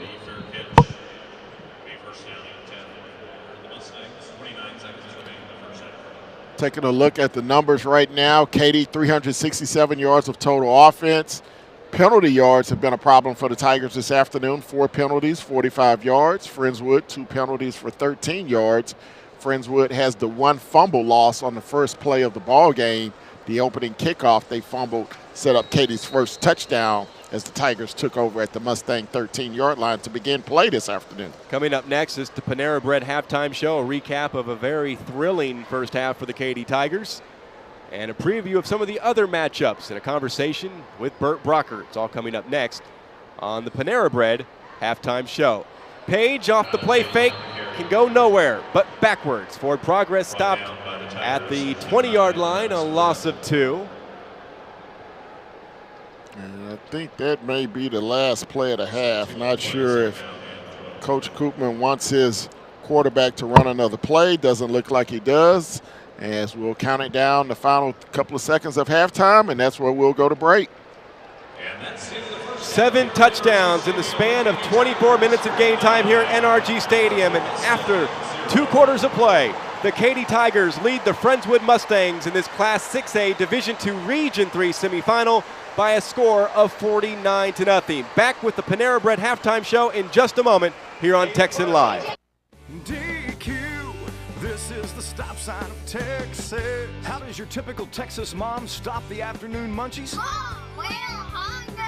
With a quick stop at DQ. From great DQ desserts like the Blizzard to classic dip cones, shakes, sundaes, and more. Because DQ has something for everybody. For the best treats and eats in Texas, there's only one place to stop. DQ, this is the stop sign of Texas. As a Ford employee, I get to give my friends a special deal on cars, trucks, and SUVs. It's friends and neighbors pricing, and for a limited time, we're letting everyone in on this deal. That doesn't happen every day. And you can see the low price at Ford.com. There it is. And that's the low price you'll pay. It's that easy. You don't have to negotiate, it's hassle-free. It's an inside deal. Now for everyone. America's best-selling brand now offers friends and neighbors pricing to everyone on all Ford vehicles, but only for a limited time at your participating Texas Ford dealer. At Panera, we decided a long time ago to avoid the easy road and switch to antibiotic-free chicken. That decision set a lot of things in motion. So now it's not just chickens raised this way. It's more ingredients you can trust. Which has taught us a lesson. Sometimes, what you think is the harder road turns out to be the only one worth being on. Panera Bread. Live consciously. Eat deliciously. Welcome into the Panera Bread halftime show as the Katy marching band make their way onto the field at NRG Stadium. The Katy Tiger football team enjoying a 49-0 lead at the break over the Friendswood Mustangs. Pleased to be joined by Bert Brocker of Texan Live. He's the head coach, affectionately known, and Bert Brocker and his staff are doing a fabulous job covering high school football. I'm glad to be a part of it, Bert, and I think the Katy Tigers are pretty happy right now, wouldn't you say? Absolutely. You know, they played great this year. We got to see them every game, and, you know, what a phenomenal job Coach Joseph done. And like you said, Porter goes down, you think, uh-oh, here we go. And then all of a sudden, boom, here comes in, you know, next man up. So it's just unbelievable. Want to watch these great bands. I'll come back right before we go into the third quarter, but, you know, want to make sure that these young men and women down there on the field get their credit that's coming to them. So let's go to the Panera Bread halftime show. See you in a little bit, folks. Hope you enjoy today's show.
Today, the Tiger Band Brigade pays tribute to the great state of Texas. They perform a drop step drill to Texas.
And now, back by popular demand, the Trash Can Band.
Good evening. For your halftime entertainment, Friendswood High School proudly presents the award-winning Mighty Mustang Band. The Friendswood High School Band is under the direction of Gregory Dick, Aaron Brown, and Julio Sanchez. The color guard director is Nicole Glauber. The Friendswood Junior High Band directors are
Welcome back to the Panera Bread halftime show. Hope you enjoyed the performances of the marching bands of both Katy High School and Friendswood High School. Only one team right now enjoying things on the field, 49-0 at the half. The Katy Tigers leading the Friendswood Mustangs, joined again by Bert Brocker, who will be on the microphone in the next game of this triple header, Cy Falls and North Shore. Bert, that should be a fun one.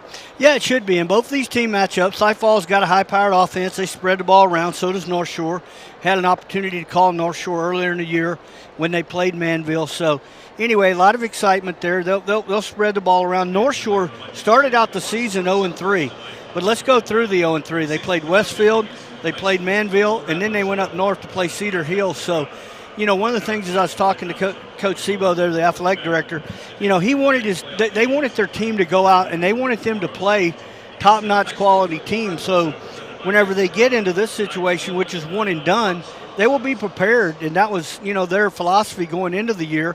We'll see how that pays off as the rest of the playoffs continue here. They won the state title in 2003, got back to a state semifinal back in 2007, and then they really haven't been able to get to that state level since that last state semifinal appearance when they lost at Rice Stadium to the Judson Rockets out of Region 4. Do they have what it takes to make a run to state?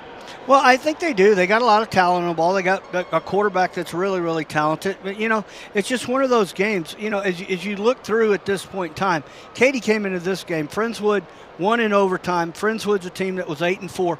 Not saying they couldn't come in today and pull it off a miracle, but Katy on paper and now on the scoreboard clearly was just overpowering in this game. But the other game tonight, Straight Jesuit, you know, out of the Katy district, taking on Manville. Manville, same thing. You look at that team, they've got at least 16 D1 offers. They've got both of their quarterbacks, Derek King and Tass. They're both. Tass is going to Florida. King is right now verbally going to TCU. You know, and you just look at this team, it's kind of the same thing tonight, but Straight Jesuit has a stand-up quarterback that if he gets hot, you know, is as good as it gets too. So anyway, with Zubia. So a lot of good football. We also will have Spring and Rockwall tonight and West Orange and Caldwell. And then tomorrow we come back with the Atascocita and Rowlett, Dickinson and Lamar right here from NRG and Ridgepoint and Consolidated A&M. All these games will be video streamed live just like what you're getting here, be called. And you know, that's where Texan Live. I created this company 4 years ago. We started out just doing things right there from Turner Stadium. We now have 5 school districts looking at expanding. You know, I believe we'll have another probably 5 to 8 this next year. And what we bring to you is something different. Not only do we call audio, but we actually bring the game in 720 and close to TV quality. And with today's market where you got phones, you've got computers, you've got smart TVs, I hope that everyone today that's watching this game is enjoying it, because that was what the design was to do. It was designed to bring something back to the community, and what a great feeling it is to me. We've had over 100,000 people this month, you know, and come in and watch. They may not stay a long time depending on what the score of the game is, but they've come in and watched the game, and that's just a great feeling to me as the owner of Texan Live. And certainly Katy fans who weren't in attendance today, aren't in attendance today, are certainly enjoying things on Texan Live. And Katy Nation, baby, you can look over there and see it, you know, and I guarantee you they'll be here next week in the same, if not more, whether they're taking on Manville or Straight Jesuits. So with that said, Michael, great job the first half. Hand it back to Ken, and y'all get ready for the second half. All right, Bert Brocker, thank you for stopping by. And again, you can hear him with J.W. Smith on the call of the second game of the triple-header today on Texan Live, the Cy Falls Golden Eagles and the North Shore Mustangs in a Division I Region 3 semifinal. Our day will conclude with the other half of the Class 6A Division II Region 3 semifinals, Manville and Straight Jesuit. As I welcome Ken Moore back to the table here in our booth. 49-0 after 24 minutes, the Katy Tigers on their way to the Region 3 championship game next week to try to win it for the 4th consecutive year. And it all started with a Tyrick Ramirez fumble on the opening kickoff.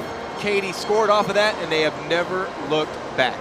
No, they haven't, Mike. We'll take a look, recap the scoring here in the first half. 7 opportunities for Katy, and 7 for 7 as far as the drives went. First drive after the fumble, 1-yard touchdown run by Kyle Porter, capped off a 4-play, 13-yard drive. Took a minute 43 off the clock. Katy was up 7-zip at that point. Then after a short kick set up the Tigers once again at the Friendswood 18. It only took 2 plays, 18 yards for Kyle Porter to go in from 3 yards out. And just like that, it was 14-zip Katy. Friendswood put together a nice drive on their third possession, had to end up punting, put Katy back to their own 10-yard line. But what does Katy do? 2 plays, 90 yards, 78-yard touchdown strike to Angulo from Doron. That made it 21-zip. And then Katy continued to pile it on, a 39-yard touchdown pass to Tony Mullins. They led 28-zip at the end of the first period. Then 3 more Katy scores in the second period. A 3-play, 39-yard drive capped off by a 16-yard touchdown run by Keandre Glass. Kyle Porter had another 28-yard touchdown run, and Angulo closed out the scoring with an 18-yard touchdown reception as Katy leads at the break 49-zip. And as we look at the halftime numbers, rushing yards for Katy, 157 yards, Friendswood with 34. Passing yards, Katy 210, Friendswood only 4 yards passing. Total yards, 367 to 38. First downs, Katy 17 first downs in the first half, Friendswood with 3. Third down conversions, the Tigers a perfect 3 for 3. The Mustangs 0 for 7. Tigers have been penalized 3 times for 40 yards today. 2 penalties on Friendswood for 13 yards. 1 fumble, that was on the game's opening kickoff. And the Tigers will get it to start quarter number 3. Cody Williamson has the ball teed up on the 40-yard line. He's 10 yards back. And the second half is underway in this Region 3 semifinal. Here's DC Blades. Motors over the 25 to the 29-yard line. So what's the approach for offensive coordinator B.J. Gott, head coach Gary Joseph? How much longer will he keep the first team out there? His team is comfortably up ahead by 7 scores, 7 touchdowns, not just 7 scores, but 7 touchdowns. Well, I think he'll bring the starters out. Looks like Glass will start at tailback, Kyle Porter on the bench to begin the half. But I think he wants to keep the repetition of having the starters come out to start the second half. Look for them to maybe go 1 or 2 series before we start to see the backups. And there goes Glass on the first play. This will span 71 yards. Touchdown. No flags. The Tigers break 50 for the 3rd consecutive playoff game. Well, Keandre Glass, watch the block the second half. Another great kickout block by Peyton Schrack. He's been terrific, the 5'10 junior offensive lineman, and he just opens up the huge hole for Glass to rumble through. As we mentioned, he had a hamstring. Doesn't look like he has much of a hamstring on that 71-yard scamper. Took 15 seconds, and Katy on top, 56-zip. 15 seconds into the third quarter, 56-0 Katy here on Texan Live. Allspa's is so much more than Ace Hardware. Sure, we have nuts and bolts, lawn and garden, faucets and fixtures, lights and locks, even outdoor cooking. But Allspa's is also a boutique, featuring the finest names in jewelry and home accessories. But most importantly, Allspa's is a friendly, helpful family of people who take pride in their products and services. Allspa's is Ace Hardware, and so much more. Cane Island Drive summary, one play, 71-yard touchdown run for DeAndre Glass, his second touchdown of the day. 15 seconds. Perez with the extra point. 10:45 to go, third quarter, 56-0 Tigers. Winner of the Manville Straight Jesuit game tonight at 8 here at NRG Stadium will have the luxury of taking on this Tiger team next week. Luxury it will be. Of course, Straight Jesuit played Katy earlier this season. Lost 56-0. Got smashed. Katy smashed Manville last year in the Region 3 final. So one of those teams will have a nice date next weekend, if you will. The Tigers and the Mavericks met 2 seasons ago in the regional final, last year in the regional final. 45-17 win for Katy last year, 56-14 victory 2 years ago. Some would say the Manville window is closing with De'Eric King graduating, Reggie Hemphill Maps headed to UT. They've had their chances against Katy, but if they can't get it done tonight, or even if they can get it done tonight, they don't get it done next week. At some point, Angel Verdejo of the Houston Chronicle told me before the Straight Jesuit game down on the field at Tully Stadium, at this point, it's like a head thing with Manville, especially if they've got to play Katy again next week. It's more a mental thing now with them. Well, of course, they have the big ball game tonight, so we don't want to get ahead of ourselves, but assuming it is Manville next week. Because a lot of people would say that this year's Manville team is less talented than the 2 previous teams that played Katy in the regional final. Again, let's not put the cart before the horse here, but if it is Katy and Manville next week, that's the projection. And if it's Straight Jesuit, they'll need a better effort than the one they had in October at Tully Stadium when they lost 56-0. Yep, absolutely. Penalty on Friendswood, 1st and 15 after starting early. Man. And a handoff. Just nothing they do has worked today. Mason Barnes losing yards back to the 22. That's a 1-yard loss. One of the few times we've seen Barnes with the football in his hands today, and I'd like to see him out in space, maybe a screen pass, some bubble screens, some wheel routes out of the backfield. Try to get him in some one-on-one opportunities in the secondary against this Katy defense and see what he can do. Second down, 16, Page. Quick strike complete.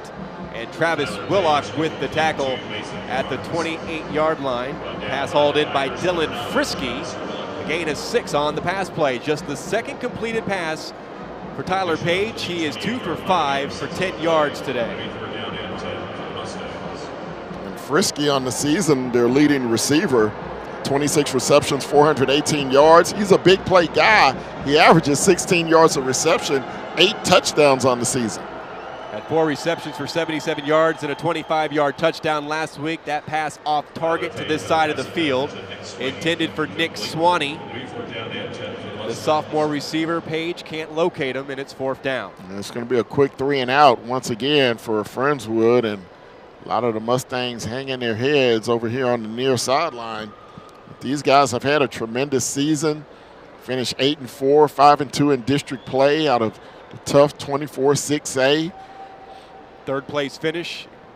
2 of the teams they've lost to are still playing playoff football. Excellent punt that drives Wilder back to the 33-yard line, and then he finds room.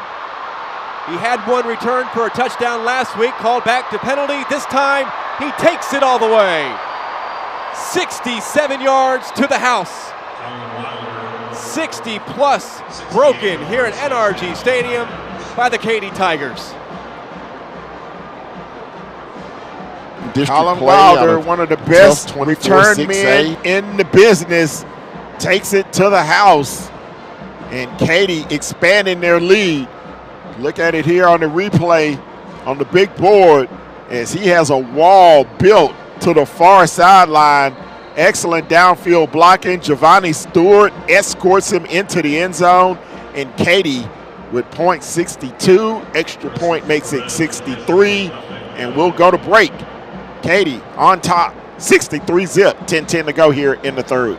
West Point Buick GMC has Black Friday pricing now. Let the savings begin.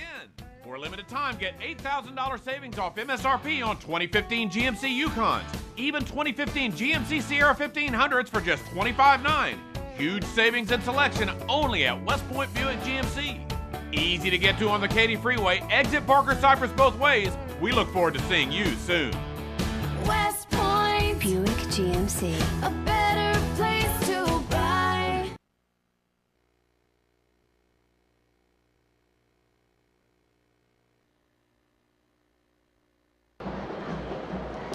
Tune in to Fox Sports Southwest tonight from 11 to midnight for the season finale of the Houston High School Football Wrap-Up Show presented by Texan Drive. Join Howard Chen, Ted Johnson, Courtney Rowland, and Courtney Madden as they take you through today's playoff games and preview tomorrow's matchups. The Houston High School Football Wrap-Up Show presented by Texan Drive tonight from 11 to midnight on Fox Sports Southwest. Where Katy has touched the ball twice. Keandre Glass, first play from scrimmage in the second half, 71-yard touchdown run. Colin Wilder on the punt return takes it to the house, 67 yards. And great downfield coverage. Dominic Hudson dropping Reed Rohr at the 21-yard line. This after a 67-yard punt return by Colin Wilder for a Tiger touchdown. Your Cane Island scoring summary, 63-0 after the Perez PAT. Well, looks like Katy's starting to put in some of their second stringers on defense now. We see Keandre Belcher into the ball game. He's a sophomore on that defensive front. Michael Mattis in as well. He's a sophomore on that defensive line. Yeah, but he's a starter. So yeah, he is a starter. Yep. Tyler Page out of the shotgun, trips left. Pass out in the flats, complete. Barnes. Forward progress stopped at the 23. A 2-yard reception. Clayton Odom III leading the way with his 19th tackle of the season. And also coming in to make the tackle for Katy, number 24, Matt Kasamis. Got Raymond Randall in there at linebacker now, the junior.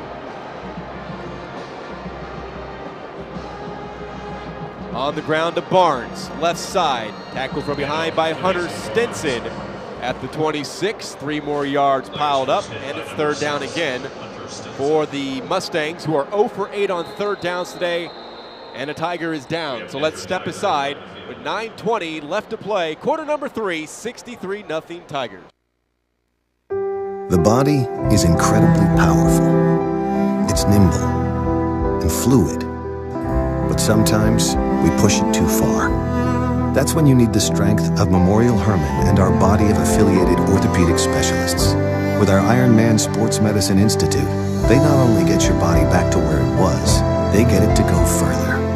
It's what makes us more than just hospitals. We are a body of experts. Memorial Hermann, advancing health. Good sign for the Katy Tigers. Hunter Stinson, the injured Tiger, able to trot off under his own power. Third down and 4, 63-0 Tigers as we roll down to 9:15 remaining in the third quarter here at NRG Stadium. Katy on their way to a 4th consecutive Region 3 championship game appearance, and here's Page in all sorts of trouble. Turns into the sophomore Michael Mattis and loses about 6 yards to the original line of scrimmage. It's 4th down. Well, these second teamers for Katy, they follow the script as well. They just rally to the football, corral Tyler Page. You look at it here, just a whole host of red and white jerseys and pants, and Page has nowhere to go, nowhere to hide. Felipe Alvear and Matt Kasamis, and now it's just going to be Alvear who stands at the midfield stripe. Here's the punt by Page. Alvear has trouble handling it. Is able to fall on it at the 35. 44 yards on the punt. We'll see what Katy will trot out here on offense if they'll decide to go to the second teamers now. We only had one play from scrimmage here in the second half. That was the 71-yard touchdown run by the freshman, Keandre Glass.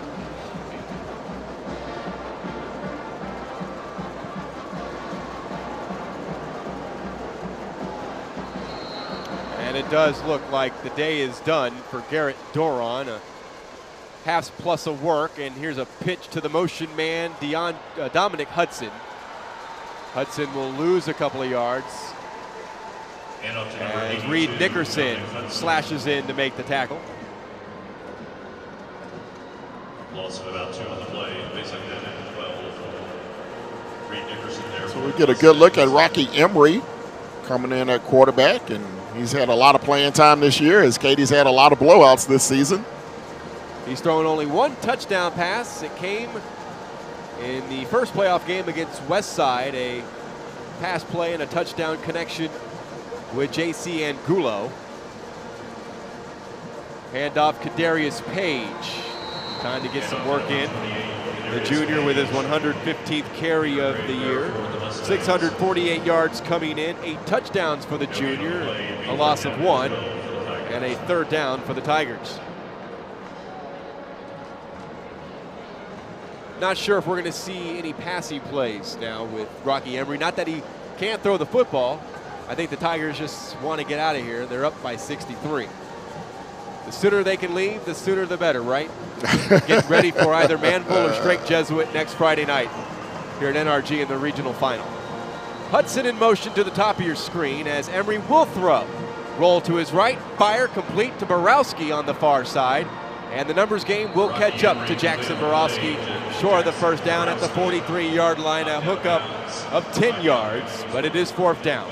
Well, you definitely want to get Emery some action throwing the football. You never know what can happen if Doron was to go down at some point through this playoff run. You want to make sure that Emery is prepared to take the reins, and this is a great opportunity for him to play the rest of this half, get some good game experience as he's done in the past, and try to execute this passing offense of Katy. For the third game, this is Michael Mattis, averaging 41.25 yards per punt. Kick is fielded at the 20-yard line. Out across the 25 to the 27, Nick DeHoyos. First punt of the afternoon for the Tigers. 37 yards it goes with 6:37 remaining in the third quarter. All Katy 63-0. See what the Friendswood Mustangs can cook up on offense. They've only got 3 first downs here today. We talk about this Katy defense. Prior to last week, they had only given up 18 total points on the entire season. They gave up 20 last week to Cy Ranch. But this is a team that has been dominant in Class 6A this year defensively. Opportunistic to say the least, disciplined as Tyler Page hands it off. 29-yard line will be the new line of scrimmage. New back in the game is Elijah Blackburn. 69 yards on the ground coming in, averaging 3.83 yards per carry. A junior for Friendswood picks up 2. 8 shutouts on the season for Katy. Looking for number 9 this afternoon. They take great pride in keeping the other team off the scoreboard. So they will continue to play hard defensively to keep Friendswood out of the end zone and off the board. Keep it on the ground with Blackburn right into the defensive line for maybe another yard and a half. A lot of the conjecture, if you look online to websites like 6A Texas Football, a lot of fans now, and of course, there's a long way to go until December 19th, but I think a lot of fans now are thinking and leaning towards maybe a Katy Lake Travis state championship game now that teams like Cedar Hill and South Lake Carroll are off the board. Denton Geyer can make some noise in Region 1. Here's 3rd down and long. Page under pressure, and down he goes. Back inside the 25-yard line as he is sacked by Chase Willett. Number 41, or maybe was that? Yep, that was number 41, Chase Smollett. Yeah, you see him just fight off the block of the tailback of Friendswood. Did not make a good block that time. That was Mason Barnes, and he just fought off the block of Barnes, able to get to the quarterback Page, drop him for a 7-yard loss, and Friendswood will be forced to punt once again. Here comes Page delivering an end-over-end kick. And Alvear makes the fair catch at the 38-yard line. 48-yard punt. Texan Live is your new home for Houston High School sports, and the road to the state championships continues tomorrow with a trio of games at TexanLive.com. In Waco, Atascocita takes on Garland Rowlett at 1, and then a doubleheader from NRG Stadium. Here as Lamar faces Dickinson at 2, wrapping it all up with A&M Consolidated. They square up against Ridge Point. That game starts at 5:30. So check the website, TexanLive.com, for all the information. Tigers begin with a run this side of the field, a 5-yard carry for Kadarius Page.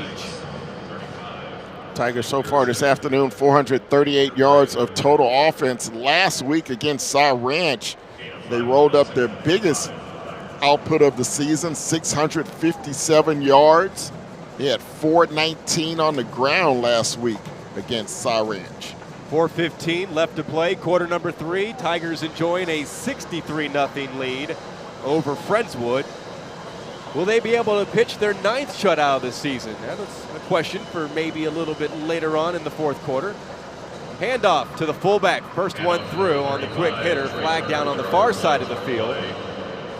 And Trey Turner carries it up to the 47-yard line. Right now it's a gain of 4, but we'll check the penalty flag. Mike Massey is our head official today, working this first of 3 games at NRG Stadium on this Black Friday, week 3 of the 2015 postseason.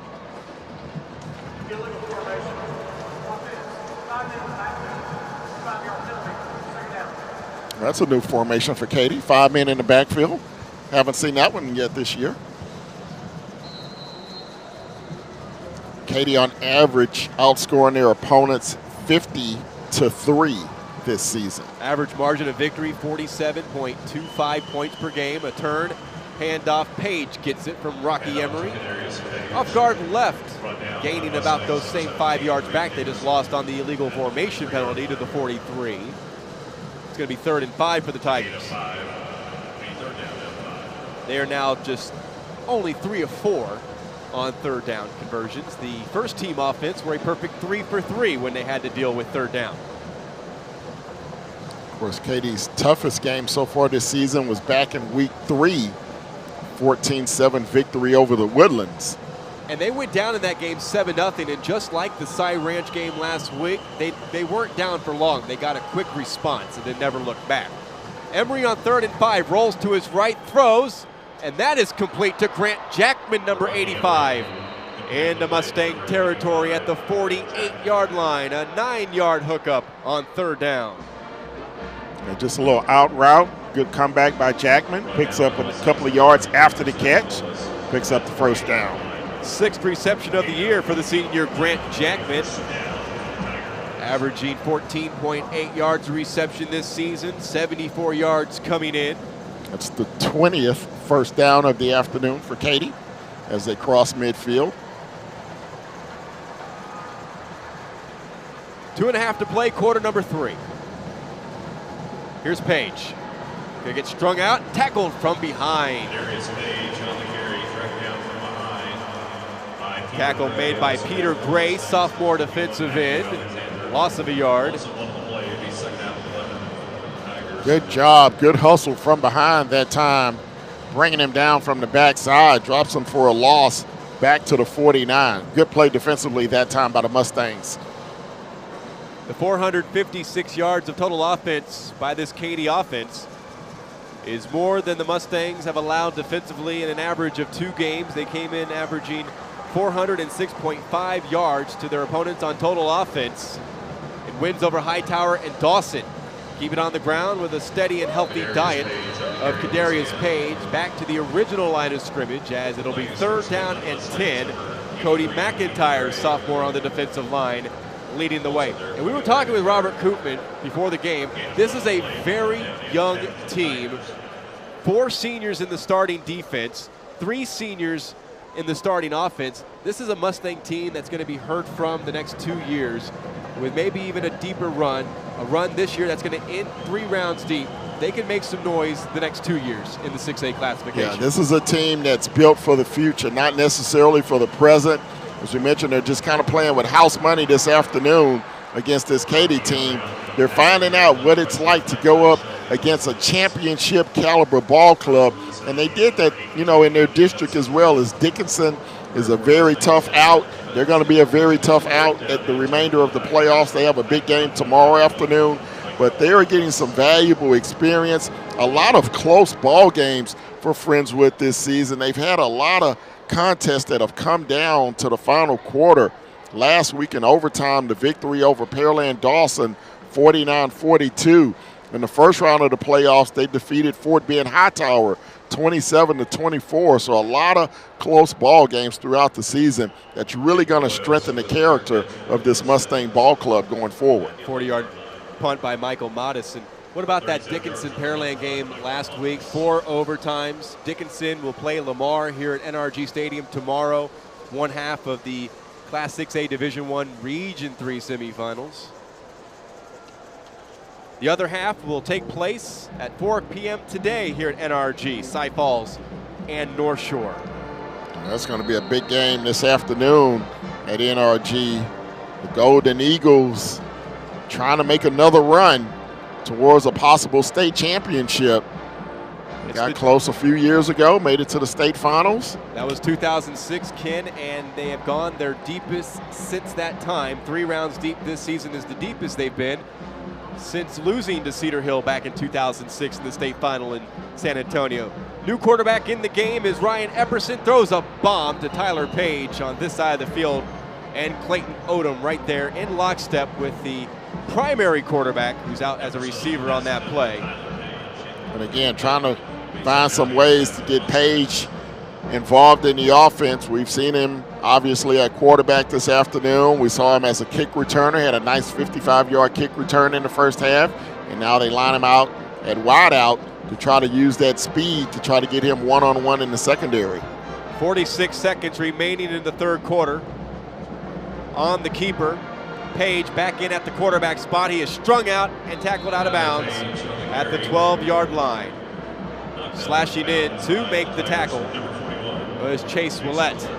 Gain of a yard. Talk about Tyler Page on the season. He's been a 51% passer, over 1,168 yards, 13 touchdowns, 8 interceptions, but very dominant on the ground. 24 touchdowns rushing the football this season, over 2,000 yards rushing, averaging nearly 7 yards a carry throughout the season, but not today. A third down run right into the teeth of the Tiger defense as Mason Barnes carries for another yard to the 15. That may be the final play of the quarter. 11 yards on 7 rushes today for Mason Barnes. This is the 11th fourth down of the game that will likely take place as we start the fourth quarter. It's going to come your way on the other side of this break. After 3, it's the Katy Tigers 63, the Friendswood Mustangs nothing. This is Texan Live's coverage of the 2015 UIL playoffs from NRG Stadium here in Houston.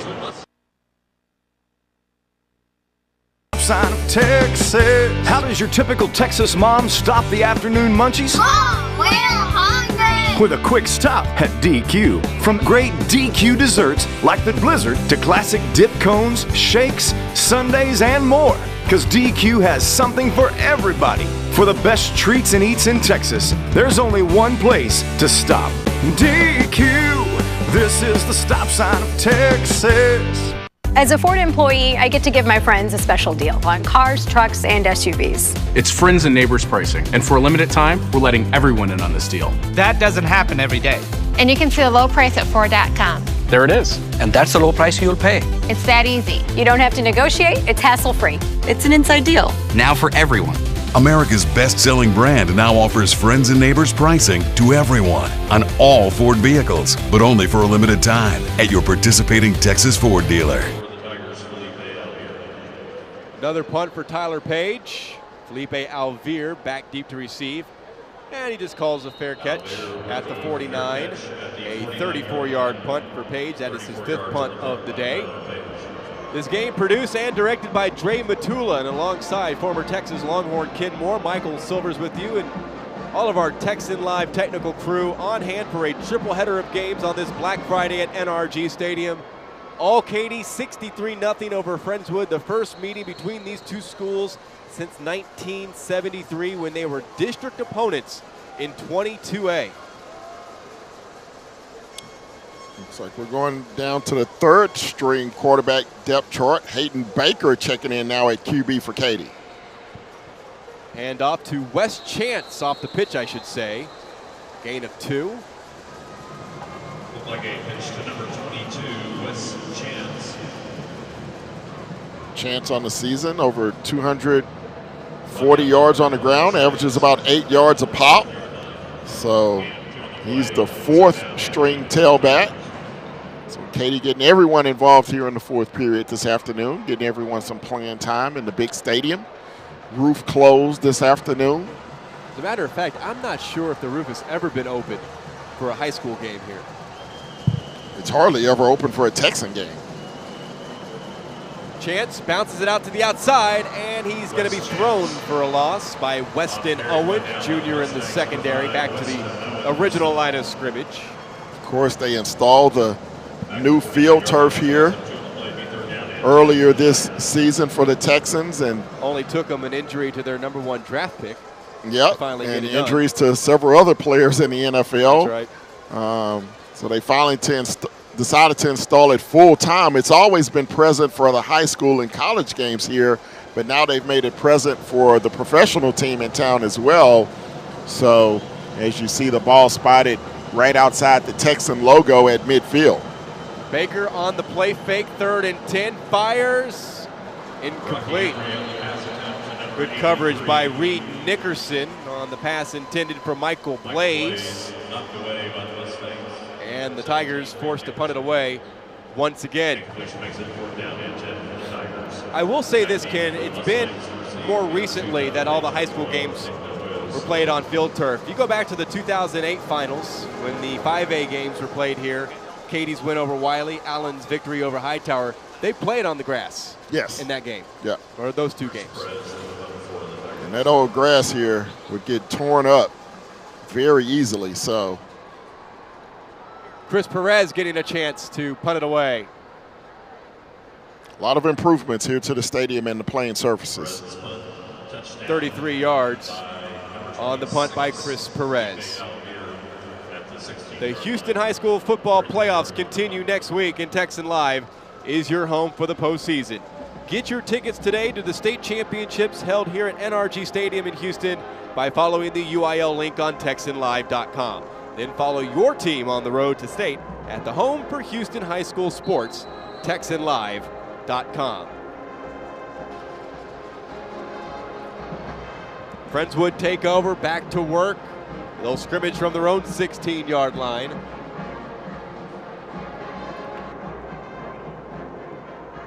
But one man in motion. Coleman Bell. Here's Page over the 20 to the 21. 31 yards on 21 carries. Tyler Page will be back next year as a senior. Came in accounting for 37 touchdowns, 6 touchdowns last week, 2 in the air, 4 on the ground, including the 8-yard winner in OT over Dawson. And we've got a penalty flag. Legal substitution.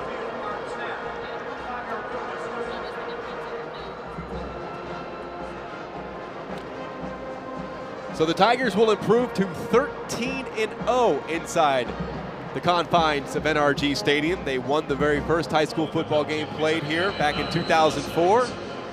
In a win over Jim Slaughter's A&M Consolidated Tigers. Their last victory before this one today came in the state semifinals a season ago in overtime over Cibolo Steel 27-20. Elijah Blackburn can't get to the line of scrimmage. They may give him a gift and mark him right at the line of scrimmage. Brings up another third down. This is the 12th of the game. And they'll need to get to the 26-yard line as we roll inside 8:50 to play. Here in quarter number 4, 63-0 Tigers. They'll await the winner of Manville Straight Jesuit. Page throws this side incomplete. Basically throwing it away. Couldn't locate Nick Swanee. And the pressure was coming, forcing the errant throw. Doron finished the day 9 of 10 for 202 yards and 3 touchdown passes. His last interception, if you want to know, came against Morton Ranch back on October 17th. Good little rugby-style punt that time from Page, and he's an excellent kicker we've seen so far this afternoon. Unfortunately for Friendswood, he's had more success punting the football than rushing or throwing the football, but the kid is definitely a superior athlete in all 3 phases of the game. 53 yards on the punt, 8:28 remaining. So North Shore, Cy Falls, your next game here at NRG Stadium, and in the nightcap, Manville and Straight Jesuit with Jeremy Branham and Derek Jones on the call. Jeremy will be quick to get back to NRG Stadium after working sidelines for the University of Houston radio crew in their matchup against Navy this afternoon. Winner of that game will host the American Athletic Conference Championship game next Saturday. Here's a run. I believe Kadarius Page has re-entered the lineup. Nope, check that. That's number 20, Colton Walker, getting the carry. I think at last count, University of Houston was winning that ball game. Of course, the community of the University of Houston lost probably their most legendary coach, no matter the sport, Guy V. Lewis, passing away yesterday, age 93. Yeah, so happy that he got inducted into the Basketball Hall of Fame before he passed away. Waited so long to get Guy V to get inducted. And flags. And as the years came and went and he didn't get inducted, you had to start thinking that he was going to get inducted posthumously and that they wouldn't give him that when he was alive, and they were able to last year. Great honor, of course. Enjoyed watching those Phi Slamma Jamma teams growing up, going to Hawthorne's Pavilion, seeing the likes of Benny Anders and Michael Young and Clyde Drexler and Larry Mishaw and Keem Olajuwon. And even before my time, everybody talks about the big game against UCLA next door at the Astrodome back in '68 that really put college basketball on the sports landscape in America. Number 1 against number 2, Elvin Hayes against Lou Alcindor. Right, and across the way over there in the And Astrodome. it was Guy V. Lewis who was the architect of putting that basketball game together. Second down and 20 after a couple of penalties, and here's a big run. Kadarius Page. Oh, what a move. Wow. Down the sideline, he will be out of bounds at the 12-yard line. 69, or we'll call it 68-yard run. Let's take off one more. We'll make it 67 as they're going to mark him at the 12, but a great run by Page. Watch the stiff arm there before he's finally knocked out of bounds. Yet a new quarterback is in the lineup, Isaiah Babalola, number 16, and you know he's depth because he doesn't have his name on the back of his jersey. 6-foot freshman, 160 pounds. It's been that type of day. Oh, looks like we've got pre-snap flags yet again, and I guess you're going to get a lot of that with the players currently on the field wearing the white jerseys.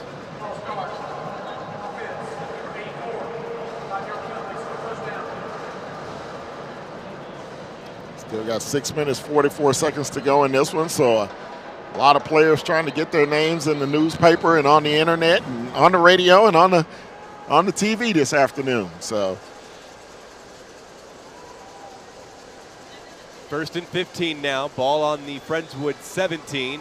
Clock rolling, 6.5 to play. Katy with basically their junior varsity playing at this point in the ball game. Except for Kadarius Page, he's been on the varsity the entire season. He rumbles down to the 14. A 3-yard run. Porter rushed for 130 yards. DeAndre Glass an even 100. Kadarius Page now with 79 rushing yards. Glass with 2 touchdowns on the afternoon. Kyle Porter with 3. They combined for 5 touchdowns last week. They've combined for 5 again here in the regional semifinals. Total yards in this game is mind-blowing. Katy, 526 total yards. Friendswood, 50. Unreal. Katy racked up 657 offensive yards in their win over Cy Ranch, and a timeout. 5:38 left here in quarter number 4, 63-0 Tigers.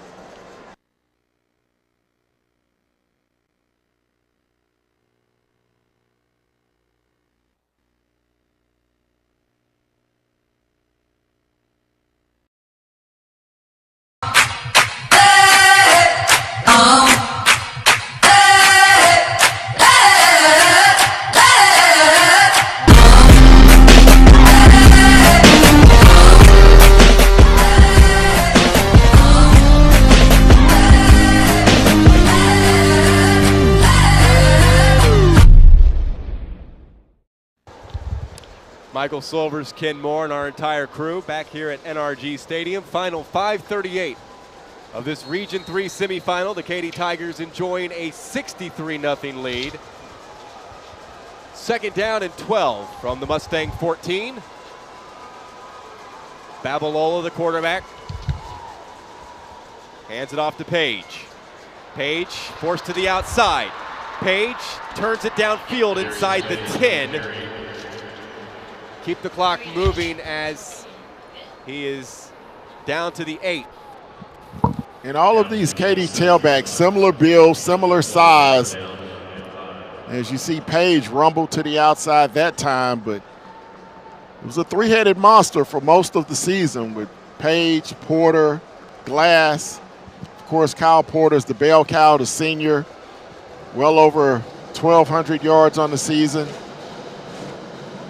Page now 3rd string behind Glass, but those will be the 1-2 guys next season once Porter graduates. Page tripped up on 3rd down and 5. He loses a couple. So maybe the field goal unit will get an opportunity today. Maybe not. Babalola quick to run over to his sideline.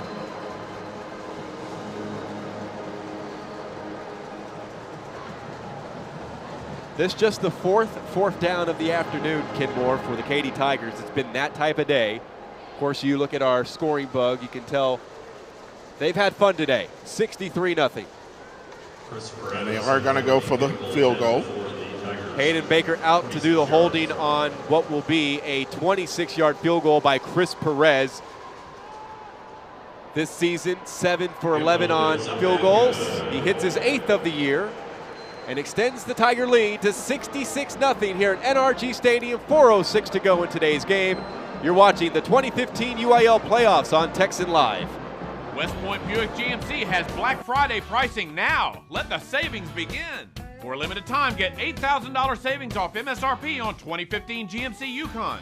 Even 2015 GMC Sierra 1500s for just $25,900. Huge savings and selection only at West Point Buick GMC. Easy to get to on the Katy Freeway. Exit Parker Cypress both ways. We look forward to seeing you soon.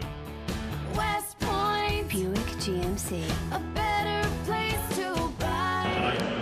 Cane Island scoring summary, 26-yard field goal by Chris Perez. 4:06 remaining, 66-0 Tigers. 4:06 away from their 9th shutout of the season. Question now for Friendswood. They have Tyler Page back deep to receive this one. And we'll see if Katy will kick it to him, if they'll try one of those short pooch kicks. Because Taylor Page, if he gets his hands on it, he can take it to the house and put some points on the board. Alex Dupre with a high pooch kick. Roar to the 30. Tackled down on special teams by Gavin Spengler.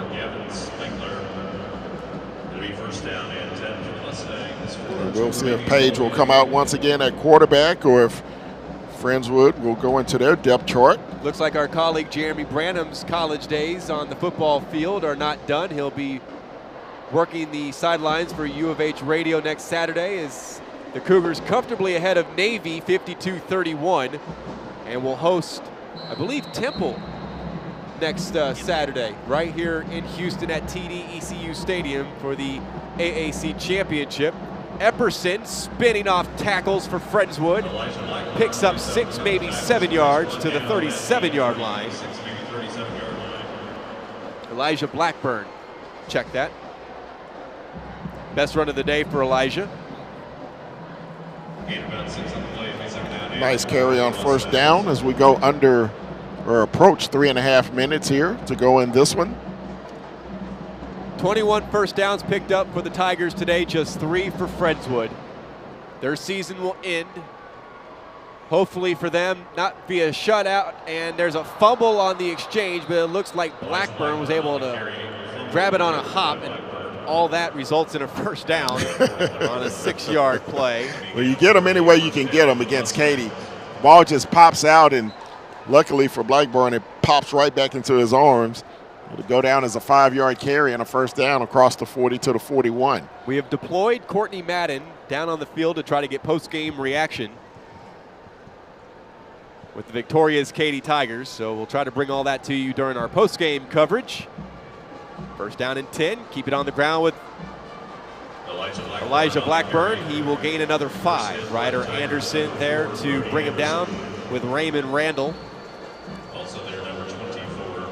So we'll see what the Tigers can do defensively to try to preserve this shutout, which would be their 9th of the year. Looks like Epperson is back at the quarterback spot, and Tyler Page will look on from the sideline here. A frustrating day for the junior quarterback. A lot of quarterbacks get frustrated by the Tiger defense.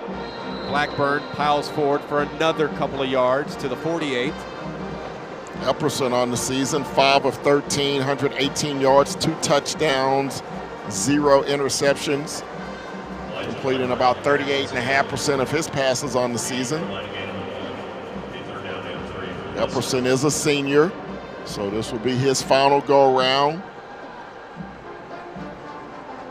Coach Koopman wants to let him go out playing on the field for his final couple of minutes as a high school quarterback.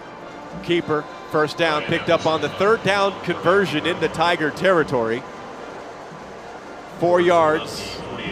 Mustangs needed only 3, and that is their first 3rd down conversion of the afternoon, and just their 5th first down of the day.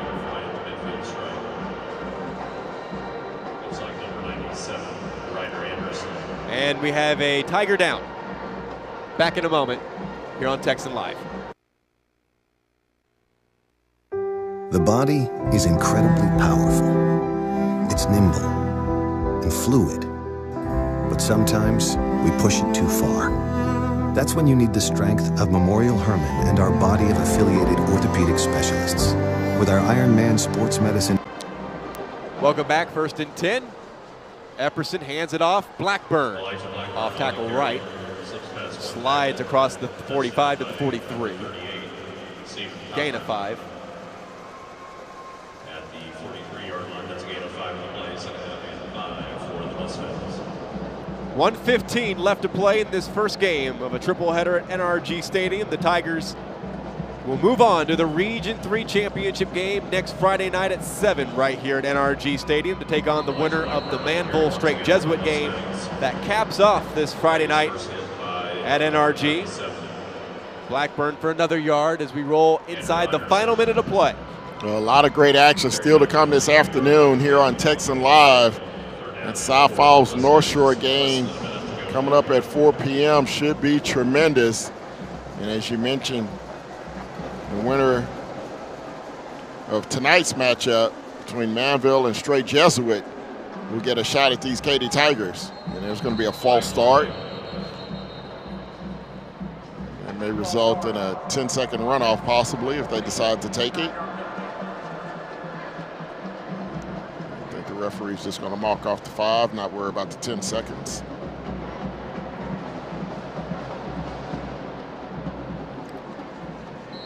But another dominating performance, Mr. Silvers, by these Katy Tigers. Coach Gary Joseph and his crew put together an excellent game plan today. Used their defensive prowess to slow down this high-powered Friendswood attack. Big run by Epperson. Carries enough for a first down to the Tigers 34. That's a 13-yard run. Clock stops, 10 seconds to go. Not sure if Friendswood will spend a timeout. I think they're just going to go ahead and line up at midfield and prepare to shake the hands of the Victoria Katy Tigers. Final score at NRG Stadium, the Katy Tigers 66, the Friendswood Mustangs nothing. Katy on to their 4th consecutive Region 3 championship game to take on the winner of Manville and Straight Jesuit. Tremendous ball game this afternoon for Katy. They jumped on Friendswood early in this one, 14 quick points right out of the box. Fumble kickoff by Friendswood on the opening play of the ball game. Then they go 3 and out, and a short punt turns into a short possession for Katy. 2 drives totaling 31 yards, and it was a downhill avalanche for Katy after that as they roll up a route 66 zip over the Mustangs of Friendswood, whose season will end 8-5 on this campaign, but a successful journey for the Friendswood Mustangs nonetheless. Let's head down to the field with Courtney Madden. We're down here with winning head coach Gary Joseph. Coach, offensive and defensive domination here today, but let's start with the offense. Talk about their performance today. Well, I was pleased to see it. They got after in practice and got better this week, and there were a lot of things we needed to clean up and polish up, but you know, it was the next step, and we understood that they had to go out there and get after them because Friendswood been able to put a lot of points on a lot of people. Your guys were able to tighten up on defense last week, and that carried into the beginning of the game this week. How about the defense? Well, they played well. I expect them to play well, and you know, I'm very pleased with, you know, a lot of the kids getting to play and a lot of kids getting to play the second half. It always makes for much better practices, and I'm proud of the kids and the way they hung in there. Facing a mobile quarterback here tonight, how does that prepare you guys for next week? Well, I don't know if we can prepare for next week. They're awfully good, and the kids awfully good, but you know, it was great to sit there and see some of the quarterback run games they did do. And another freshman breakout from Glass here today. Talk about his role here in the playoffs. Well, he's stepping up like we expect him to. I'm very pleased with him, and you know, he's banged up a lot of the week in practice, and I was glad to see him come out and be able to run full speed. All right, congratulations, Coach. Go celebrate. Thank you very much. All right, thank you very much.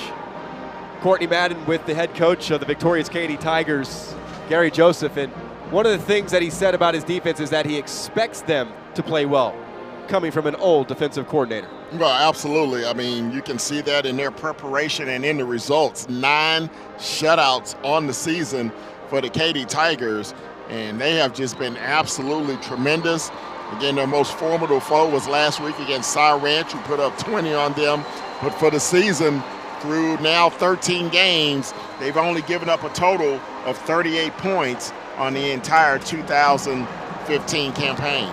Another 5-touchdown performance by the combination of Kyle Porter and DeAndre Glass, part of a 532 yards of total offense today for the Katy Tigers, 311 of which, Ken Moore, came on the ground against the Mustang defense. Well, they had a very balanced attack, 311 on the ground, another 221 through the air, with Doron completing 3 touchdowns on the afternoon. 21 first downs. So an all-around tremendous effort by the Katy Tigers here offensively this afternoon. And from a Friendswood standpoint, nothing to hang their heads about. A lot of teams fall to the Katy Tigers. They were just another step for the Tigers in their quest for 8, and they will learn from this one, obviously, losing 66-0, and get the preparations underway quickly for the 2016 season. They're coming back a little more experienced. They were a very young team this year. Well, you gain a lot of experience because you get a lot more. Let's break it and go right back down to Courtney Madden. She's standing by with big defensive game today. Thoughts on your performance today? Yeah, I mean, I thought we had a great game plan. The coaches gave us a great game plan, and we just went out and executed it. We made tackles and we flew around and we just had fun, and that's the main thing, is just have fun with your brothers. Because you can't take anything for granted in this game, especially as seniors. We only have 3 more games left, 1 guaranteed. So I mean, we just got to leave it all on that field every single day. Headed into the regional semifinals, how are you feeling? Yeah, I mean, we're very confident. We're a very confident team. We prepared very well this week, but this week's past us. So now it's on to the winner of Manville and Straight. So I mean, we just got to keep preparing every single week like it's our last week, and I think we'll be okay. And how are you guys gonna prepare for next week? Oh yeah, we just got to come into that mindset that they're trying to end our season and we're trying to end their season. I mean, both of those teams, they're great ball clubs. So I mean, we just got to come in with that mentality of just this could be our last game and just give it everything we have. All right, congratulations. Thank you very much. All right, thanks, Courtney, once again, standing downstairs and talking with Travis Willock, the future Northwestern Wildcat, with Patty Fisher. You would think they're going to room together, right, in Evanston, Illinois. You were saying? Just a tremendous effort, and we were talking about Friendswood, but the extra practice time that you get by going this deep into the playoffs, very valuable for a young team. It's almost like an extra spring training, if you will. So it gave them an additional 3 weeks of practice. That's something that they can take into their off-season workouts. Then when they come back in the spring, they're even more prepared, have more experience, have more confidence going into 2016. 3 up, 3 down for the Katy Tigers, and a 9th shutout this season as they defeat the Friendswood Mustangs here in the regional semifinals, 66-0. That's going to do it for us, but Texan Live's coverage from NRG Stadium is going to continue. It is a long way from being over today. Up next, it's Cy Falls and North Shore at around 4 p.m. J.W. Smith, Burt Brocker will have the call. Jeremy Branham and Derek Jones will call tonight's matchup between Manville and Straight Jesuit. This one was a lot of fun, especially for the Katy Tigers. 66-0 your final score. For Courtney Madden, Ken Moore, and our entire Texan Live crew, Michael Silver saying so long for now. Stay tuned for North Shore and Cy Falls. Download the new Fox Sports Southwest Football Friday app. Connect and get live scores statewide. Find games near you. Plus, get your photos on our Friday night show. This is the one app that can handle high school football in Texas. Get the App Store and type Football Friday. Friday high school football isn't over till you watch High School Scoreboard live. Final scores, big plays, plus the TQ Big Game of the Week. Be a part of the most watched high school football show in Texas. Friday on Fox Sports Southwest.